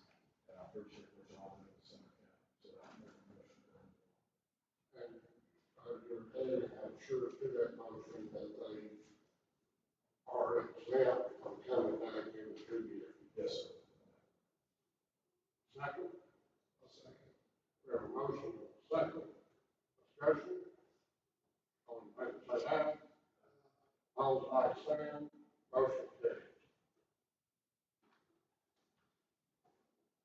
Item number 6.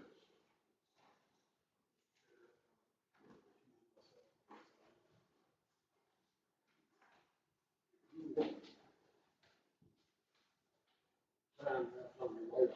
Yes, sir.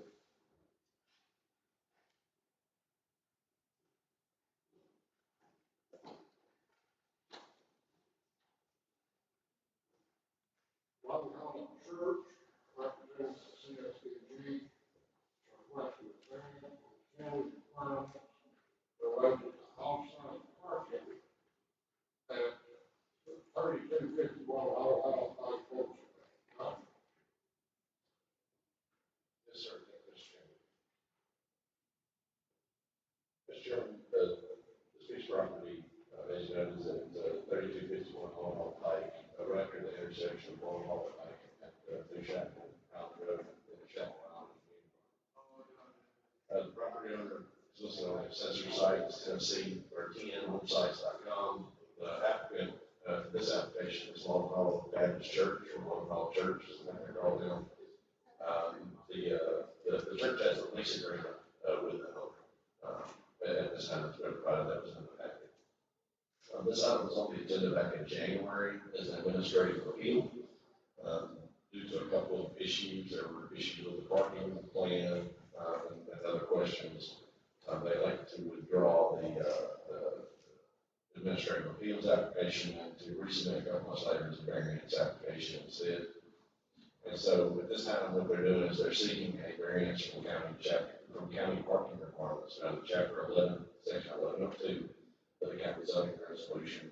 And so what that specific requirement is, and what it does is it requires off-site parking that serves another use, must be within 500 feet of the entrance to the use being served. And so in this instance, what that's saying is that the off-site parking needs to be located within 500 feet of the main entrance to the church building. That the applicant is not able to comply with that due to the size of the property in question. And so they're asking for a variance in their application there, where essentially what they're asserting, I believe to explain, is that their intent for that provision is being met through a solution that they've offered. Other issues related to the parking service have been addressed with this submittal. The parking plan, I looked at it today to make sure everything was still the same. Because I missed the first time I looked at it. The one that turned a couple months ago called for 335, I believe, parking spots. What's been revised and turned in now, there's 287 parking spaces that are indicated. The adjoining property owners were notified by certified mail. It was advertised in the altitude to the Nashville Standard on February 29, 2024. So this is the subject property here. See off of Long Pike, see there's an access here, and then another access coming to it, basically, to go to the property through the church property. Just kind of pull back to a 10,000 foot view. This is the church building here. A lot of parking, obviously, for this use. This is a very intensive use in this area. This area over here was approved a number of years ago by the Board of Zoning Appeals, I believe. It was approved. I started in 2018, but I believe it was approved a couple of years before I started as overflow parking as well. I don't know exactly all the history of what all transpired in that approval, but I know it came through the Board of Zoning Appeals under the old zoning resolution, which doesn't apply anymore, which was probably a little less restrictive when it came to off-site parking, but it did require BZA approval. And so they came to the BZA at that time and got this area approved. I believe the issue, speaking to the church, of course, we've had pre-application conferences with the church, and the issue that they noted is that the church services are full, basically. They have several Sunday morning services. There's nowhere to park for any of them, or at least most of them. And so they're looking for additional parking area. It's my understanding that there maybe some parking over at the high school facility in some way, and being shoveled across there in this fashion. So what the solution we're proposed to do is to make sure to get those people from across the highway here, and I'll show them the plan what they're proposing. They've got a shuttle bus that with a shuttle station where folks would walk from this area to the shuttle and then get to the church. So that is the solution I was alluding to a minute ago.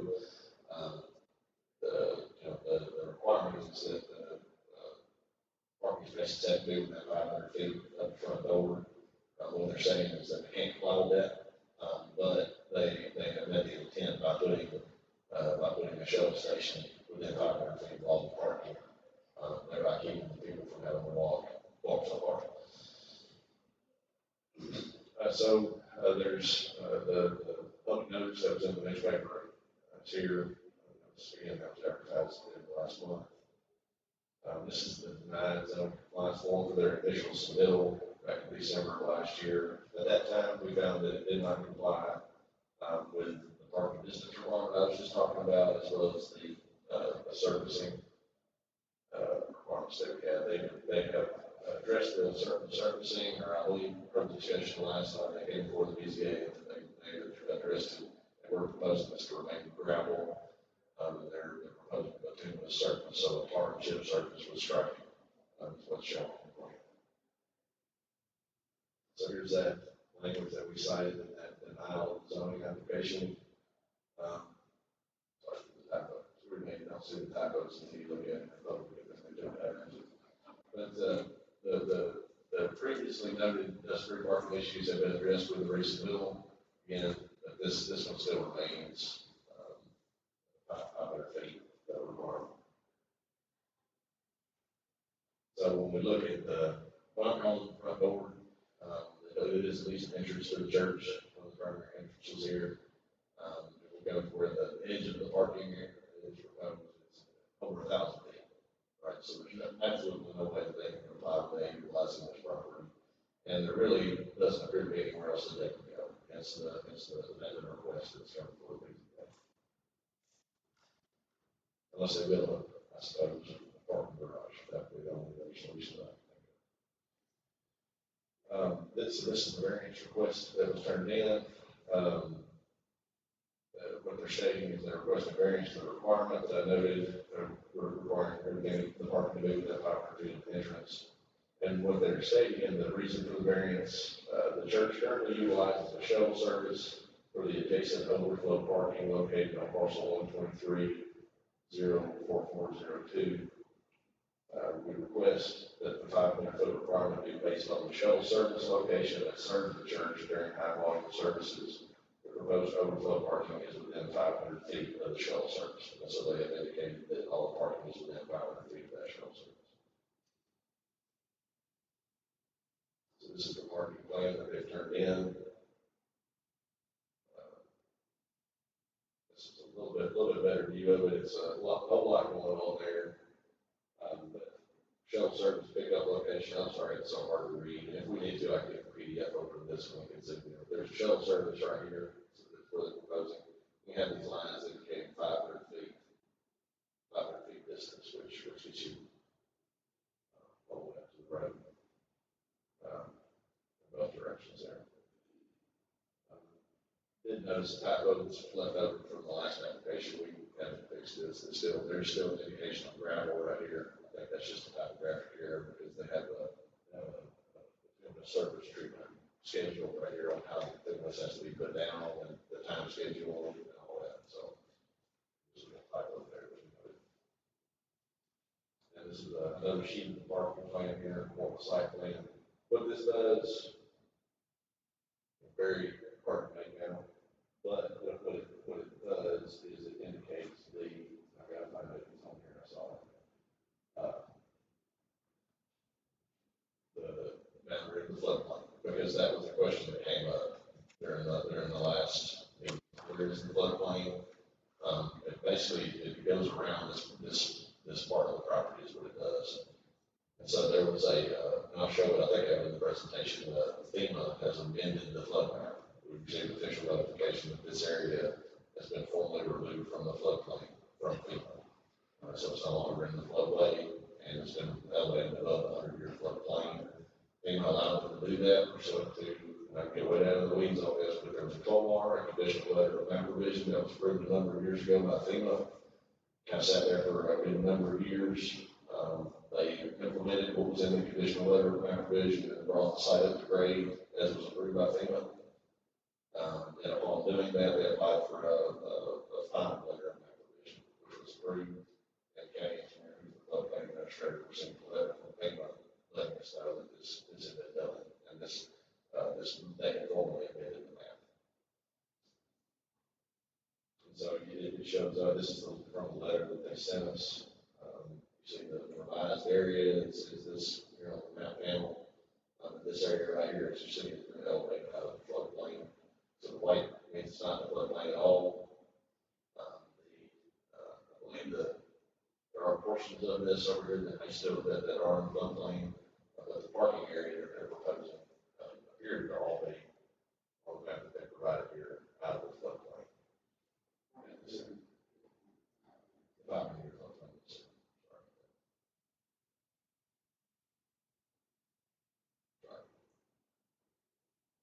So the blue is the 100-year floodplain, which is this area here. And this brown, correct, I'm sorry for the misterm, that is the 500-year floodplain, which has no regulatory basis. So it's just kind of like an FYI from FEMA. But it was under both the 500-year floodplain.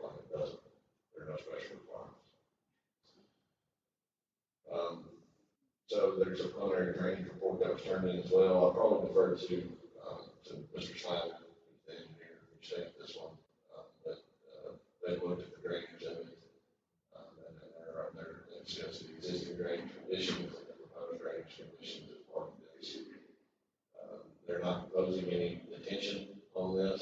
I think the justification that they provide is the proximity to the creek. Typically, you don't detain, our engineers I've spoken to over the years, when you're next to the creek, you want water to get into the creek before it starts to rise, essentially. This is the justification, but I'll have to refer to Mr. Schneider on that. This is some pictures they provided in their application of the shuttle service. Pictures of the shuttles. We went out and took pictures on March 1st, as you can see. This is a good picture that shows you there. This area back here is the old overflow parking that was approved a number of years ago by the Board of Zoning Appeals. And then this area here is the new area that's proposed to be utilized for overflow parking.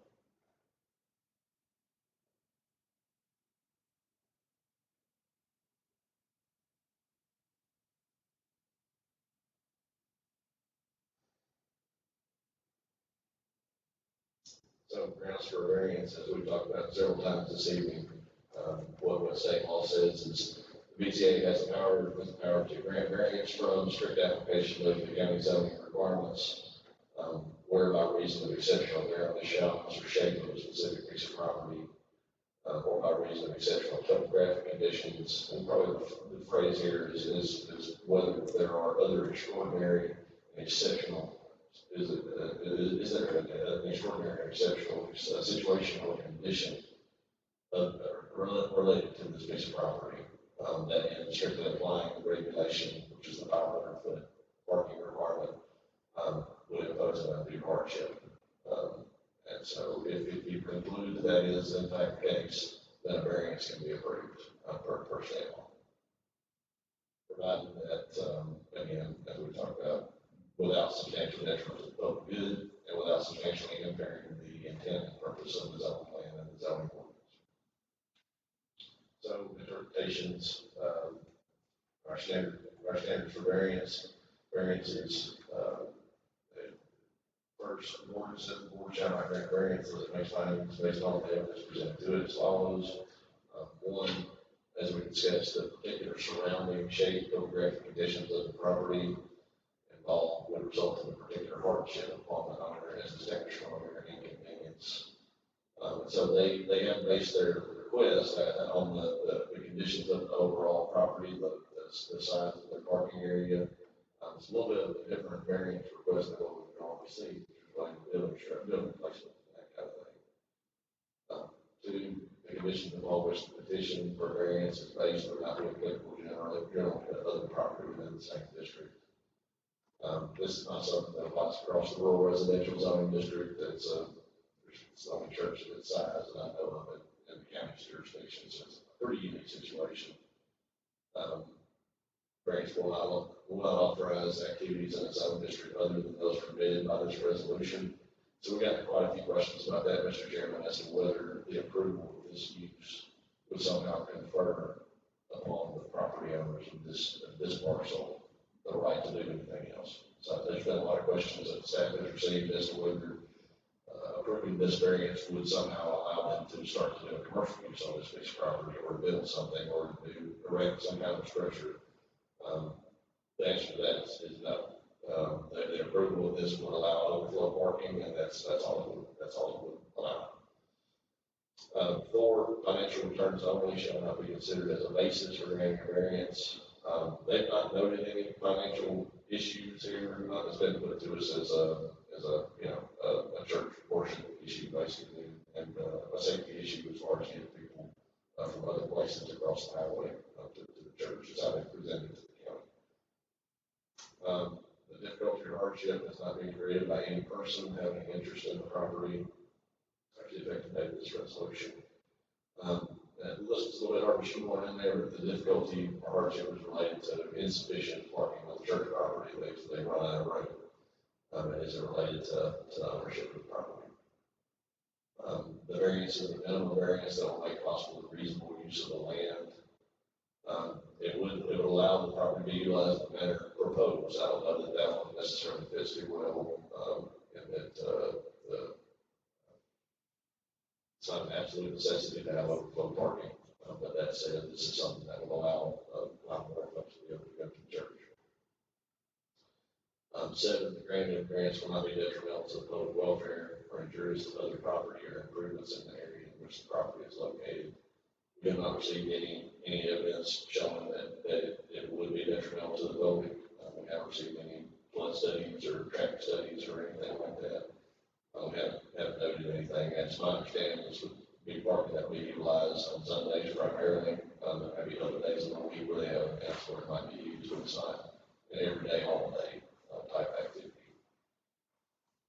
And 8, the variance must not impair adequate supply of light and air, substantially increase congestion in the public streets, increase the danger of fire, endanger public safety, or substantially diminish or impair property values. And we've not received anything that indicates that any of that would occur.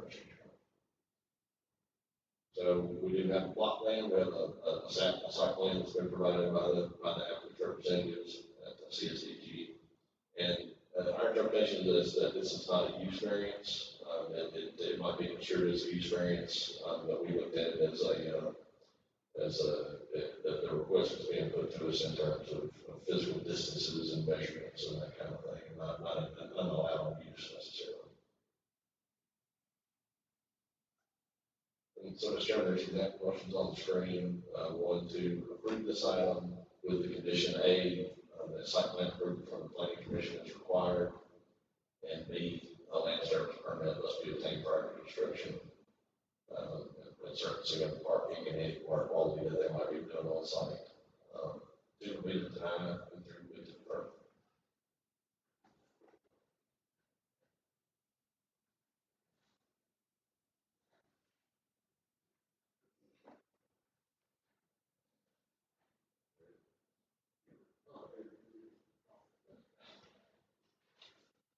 This is a public hearing, that I will call it name, I want to speak, Brad Snyder.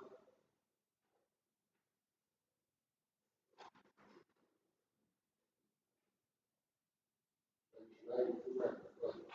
Good evening, Brad Snyder. I'm with Dialects here. Josh did a very good job outlining the reason for parking. Great question.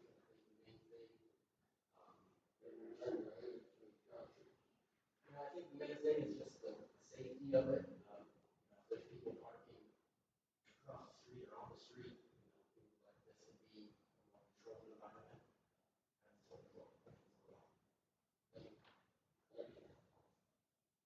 Dan Hollister, Long Call Baptist Church, and it is our name, it just makes for a really long sign. So, yeah, sure. Just here to answer your question, like I said, our main thing is safety, of just trying to get people in an environment where we can control traffic flow. Just, making a safe environment. We're growing it, I think, 24% is what we're saying, and so we have room in the building, which is probably not necessarily room on the grounds.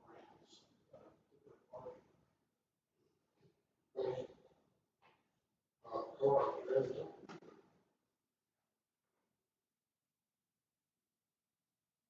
Jansen, 3112 Prairie Springs Road, Hendersonville.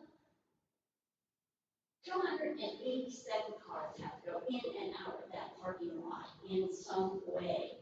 And the images that have been presented here do not indicate how they do. My concern is that they are going to be creating another entrance exit on Long Hollow, in addition to what they have, as opposed to forcing everyone to go out onto Blue Chapel for the main entrance. I noticed there is a gate there. There is an entrance right there. There is a gate. Is that going to be destroyed when this plan is completed, or will that continue to exist so they can go in and out? I also remember when they got that additional parking, And there was a big thing made about Saturday night services so we can fit everybody in. And I noticed that they don't do Saturday night services anymore. That would be an additional way to alleviate some of the parking problems. It's done at other churches, in other communities across the country. And basically my concern is it's going to be the additional amount of traffic that I'm going to have to contend with on Sunday morning. Thank you. Rebecca, go on.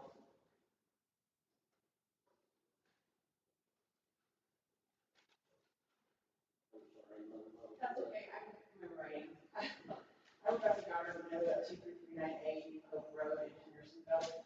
And I am a Mont Hollow church attender. I have two special needs kids that love special needs ministry, and I don't plan on leaving churches.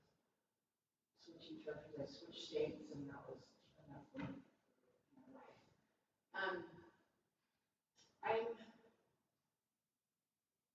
I think the parking is fine. I know that there have people across the street. I know it's not ideal, but it is a solution. I just see, coming from the most overdeveloped place on earth, to see someone wanting to just pave a place to not get any gain out of it is naive, to say the least. I think Tennessee Home Sites definitely has a plan if they want to pave this parking lot, and I'm vehemently against any commercial or residential item going in that spot. I live less than a mile from the school entrance, and every morning it takes me 25 minutes from my driveway to school. So to add a mall or anything in that spot, which is the plan, you can say it's not, but it absolutely is the plan. We're not ignorant.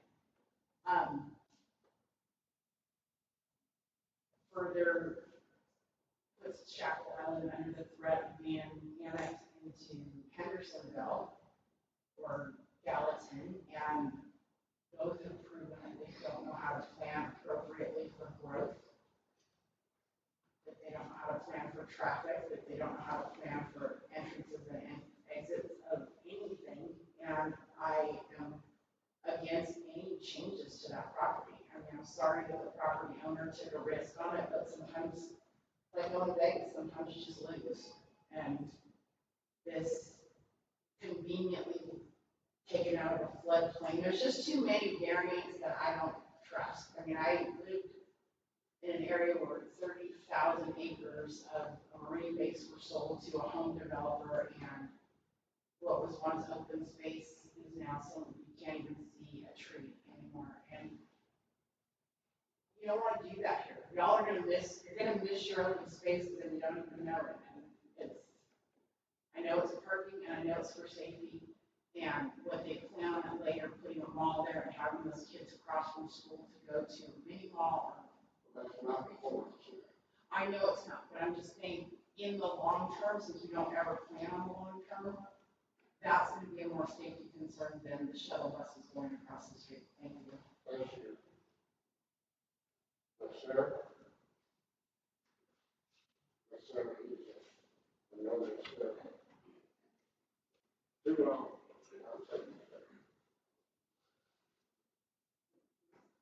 I'm Sarah Izal, I live at 787 in Charlotte. And I recently learned from Josh that this has been taken out of the floodway. And I was here in 2010, and 1 year before that. It's been taken out because they have raised the surface of the ground there at one hole. That is the only way it could have come out. That's what FEMA says. It was probably raised without approval of all of that going in there. They had approval to do it. In getting that approval, was it discussed as to what's going to happen to this water that we will eventually get, like we got in 2010, when Drake's Creek at Great Creek Road was ready to flow across Chapel Island Road. And that area was also underwater. And according to Joshua's map that had the blue around it, there's still areas there that are going to flood. It's going to flood upstream. It's going to flood downstream.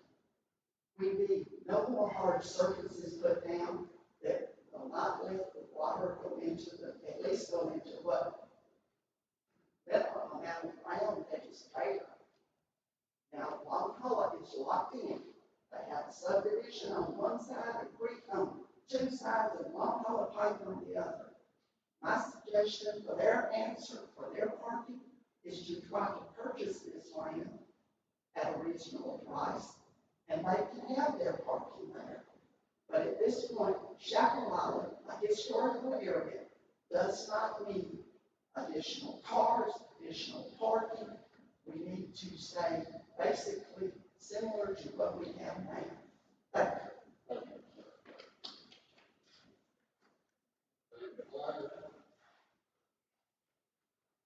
Mr. Chairman, my name is David Klein, I live at 398 Brandon Mill Road. Thanks to the board, thanks for allowing us to speak. I think most of my questions have been answered. I was very surprised to hear the explanation of the floodway and the flood zone, but I guess if that's what has happened, it's quite surprising, but apparently that was all legitimate legal. Because it looks dramatically different than the O'Neill property across Long Hollow Pike. It looks like a lot was taken out with the floodplain. As everyone knows, that road is pinched between a fairly major creek and pretty steep hillsides. Can't take a whole lot more there. If they're going to pave, I was curious if the filtering system that has been made law was going to happen with that parking lot, or since it's a variance and it's not necessarily permanent. Does that change things? What they will have to do when they turn the site plan in is they'll have to turn in drainage calculations and supporting information. What they're proposing is a bituminous surface. And so it's like orange chip, basically, is what it is. And so that said, I think the planning commission, if the planning commission wanted to, could work with them on what the certainty will be. There are permeable surfaces that are out there. They're not a requirement of the law necessarily. There's permeable asphalt out here from the exit Marshall Plan here right now, correct me on this, but the permeable asphalt is an option that's out there where that water essentially infiltrates in, it's carried away in some way. Doesn't last very long, but then again, neither does hardship. It doesn't last very long either. And so that might be something that can be discussed at that time. But right now, what they're proposing meets the dust-free standard.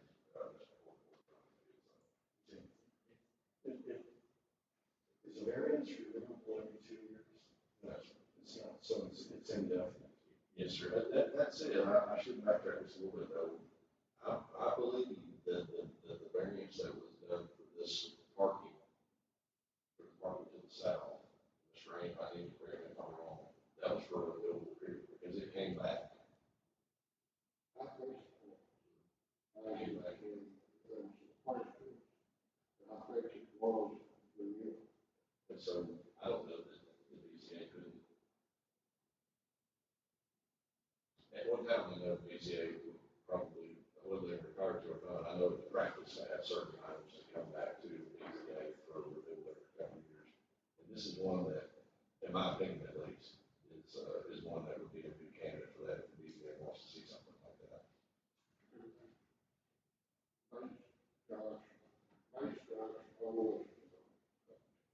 Previous approval, I would order on any water.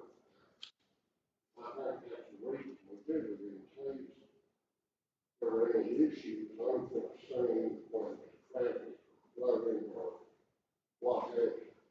And I think in keeping with that, if they were such a murder, I think we should do that if everything worked out.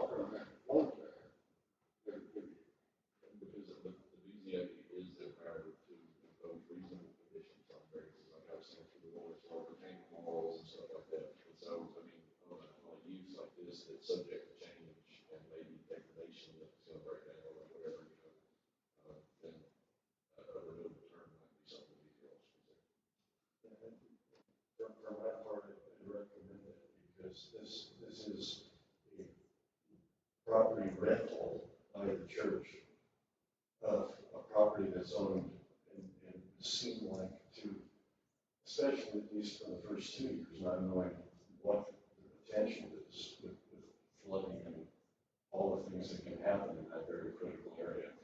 It might be something that you folks would consider in your all your options.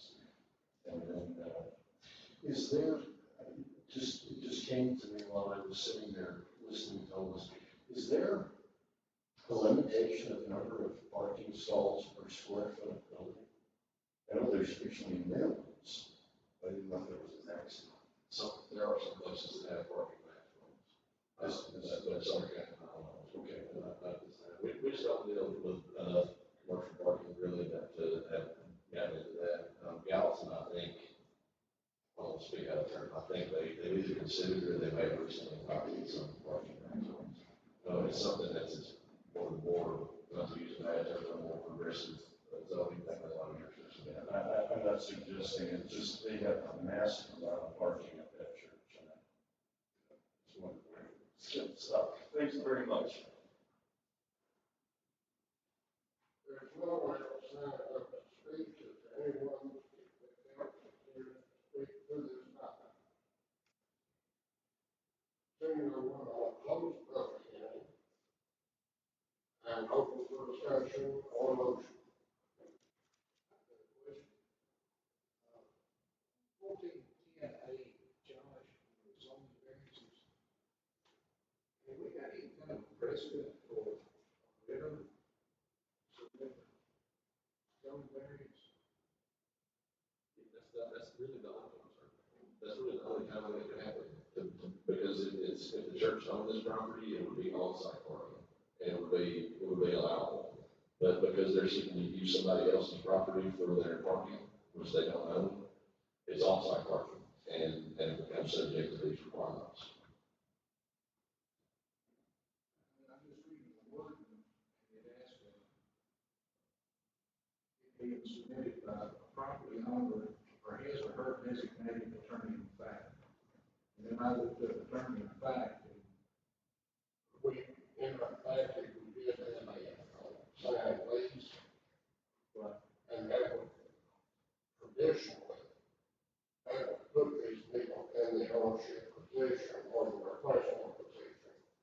And I've done that at least in other jurisdictions, and we lease or becomes, the party. And that's what it says right there, where the situations are covered by a lease agreement. And so that's the situation that we're in here. And it's not something that comes up very often. This is, since we adopted a pretty comprehensive set of zoning changes back in 2020, I think this has come up one time. There's another situation, if the chairman might remember, where there was a use on New Hope Road, I think. They were walking off-site parking across the highway, and to have folks walk across the highway, and that was denied by the board of zoning codes at that time. This is the only other time that this particular inquiry has come up, and it's pretty unique as far as being number 4 right there, with the 500 feet situation that we have. I guess I would have a bunch of issues with it if it didn't convey something to the property. In other words, you've got a second interest in the property by the owner. So they're not, all curb cuts, the way I look at the plan, curb cuts on like are not to be changed with this plan. But they're already there. But they're there. I'm talking about the variance itself.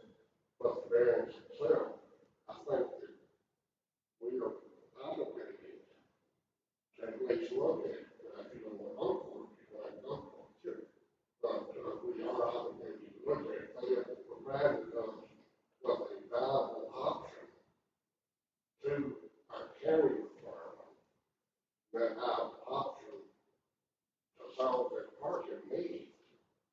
is a shuttle service, which by the letter of the law meets our code because it puts this shuttle station within 500 feet of any point within that new parking lot, and it's within 500 feet of the local curb.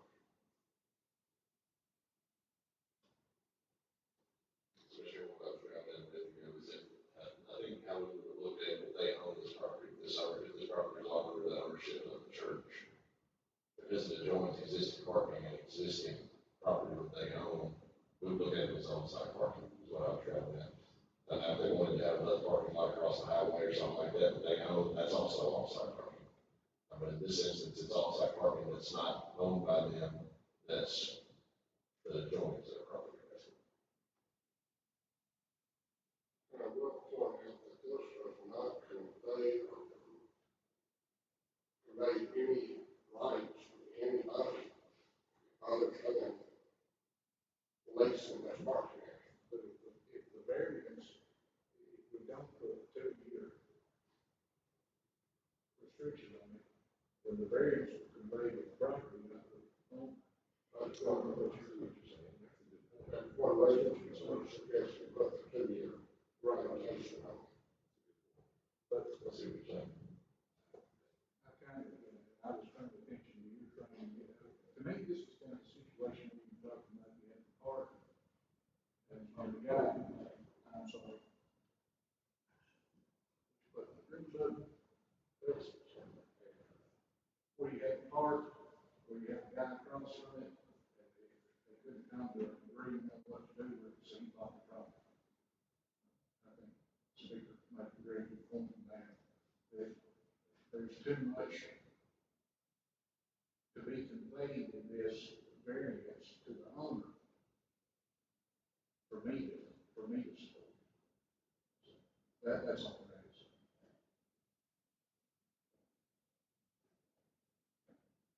Any other discussion? Ready for a motion?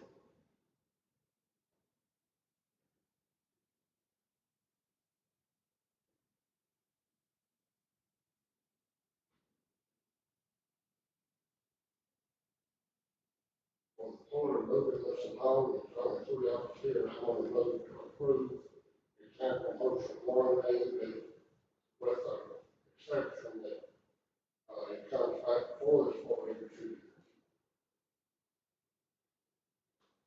Is there a second? I'll second. Discussion. Sure, before there's a vote, whether positive or negative, I did want to get clarification from the property owner representative as far as the entryway onto Long Hall Point. That's brought up on the speakers. Is it proposed to have that access gate up all the time? Will travel be open for traffic to come in, or? We allow people to, we allow people to come in on Sunday. And if somebody wants to leave out and go to the right, which Gallatin only, that's it, it's only out and right. Because we have 13, anywhere from 9 to 13 police officers working the ability to keep all that safe. And we don't want to dump a bunch of stuff on you. So that main corridor actually is where we really want everybody to go. We will allow them to come in at one, but those gates stay locked. We don't leave them open during the week. We just open up all kinds of problems.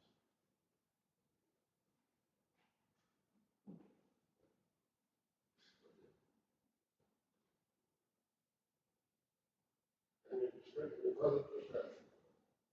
All in favor of the motion, say aye. Aye. Opposed? Motion carries.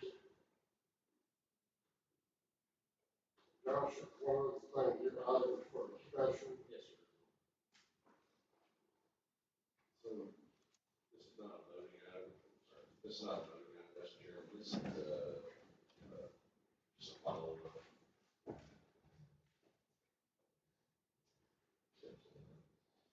This is just a follow-up from discussion back in January. There's an item that's on the agenda that even further moving, for several actually.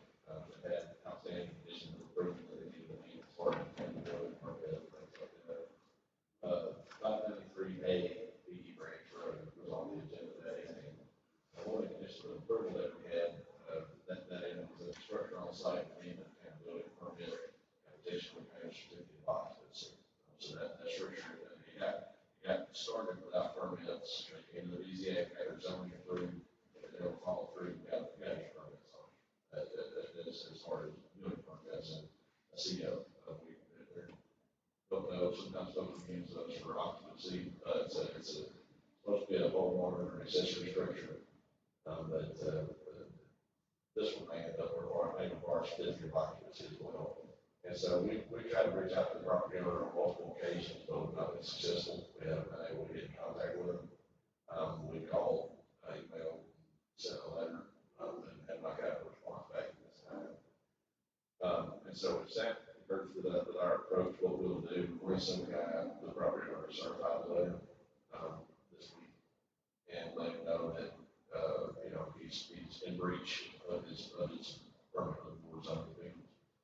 And still don't hear back from him. If he reaches out to us, then we'll get him operating this in a way, but if he just continues not to comply, there may be some circumstance for all we know.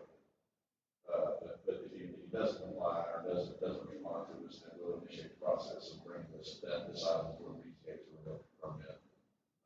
If it's all right moving forward. And if it's revoked, what we'll do at that point is turn it over to the law office for them to take any action that they might need. And then I've got information in here just to remind everybody which one this is. There was an existing shop plot plan that showed a proposed home. This is the guy, he got a special exception to do a standalone. It's like a gun, I guess, smithing, manufacturing type business, kind of thing, federal firearms license, we have tons of those out in Canada, no big deal. But if you went ahead, if you wanted to go ahead and get the permit from the shop, and you're gonna build a house at some point in the future, that hasn't been built. It came to the BZA the first time about 2 years ago, it was January of 2022. And it came back to you guys to be renewed, and these are the newer pictures that we took. I'm sorry.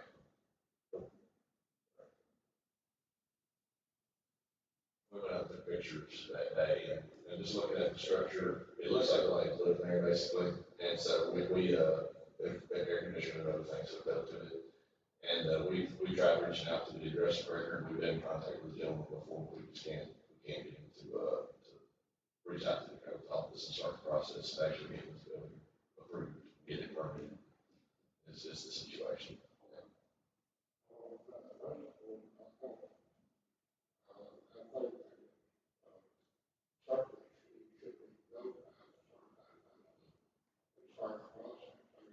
We have no proof of additional, and we need to make sure that that was followed.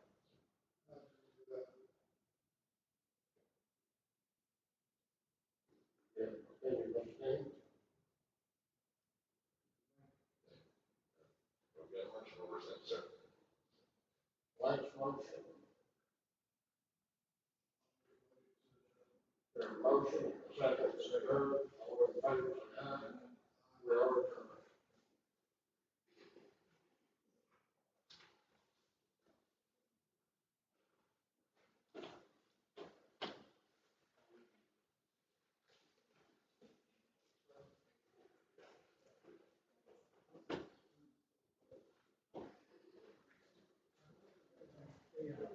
Yeah.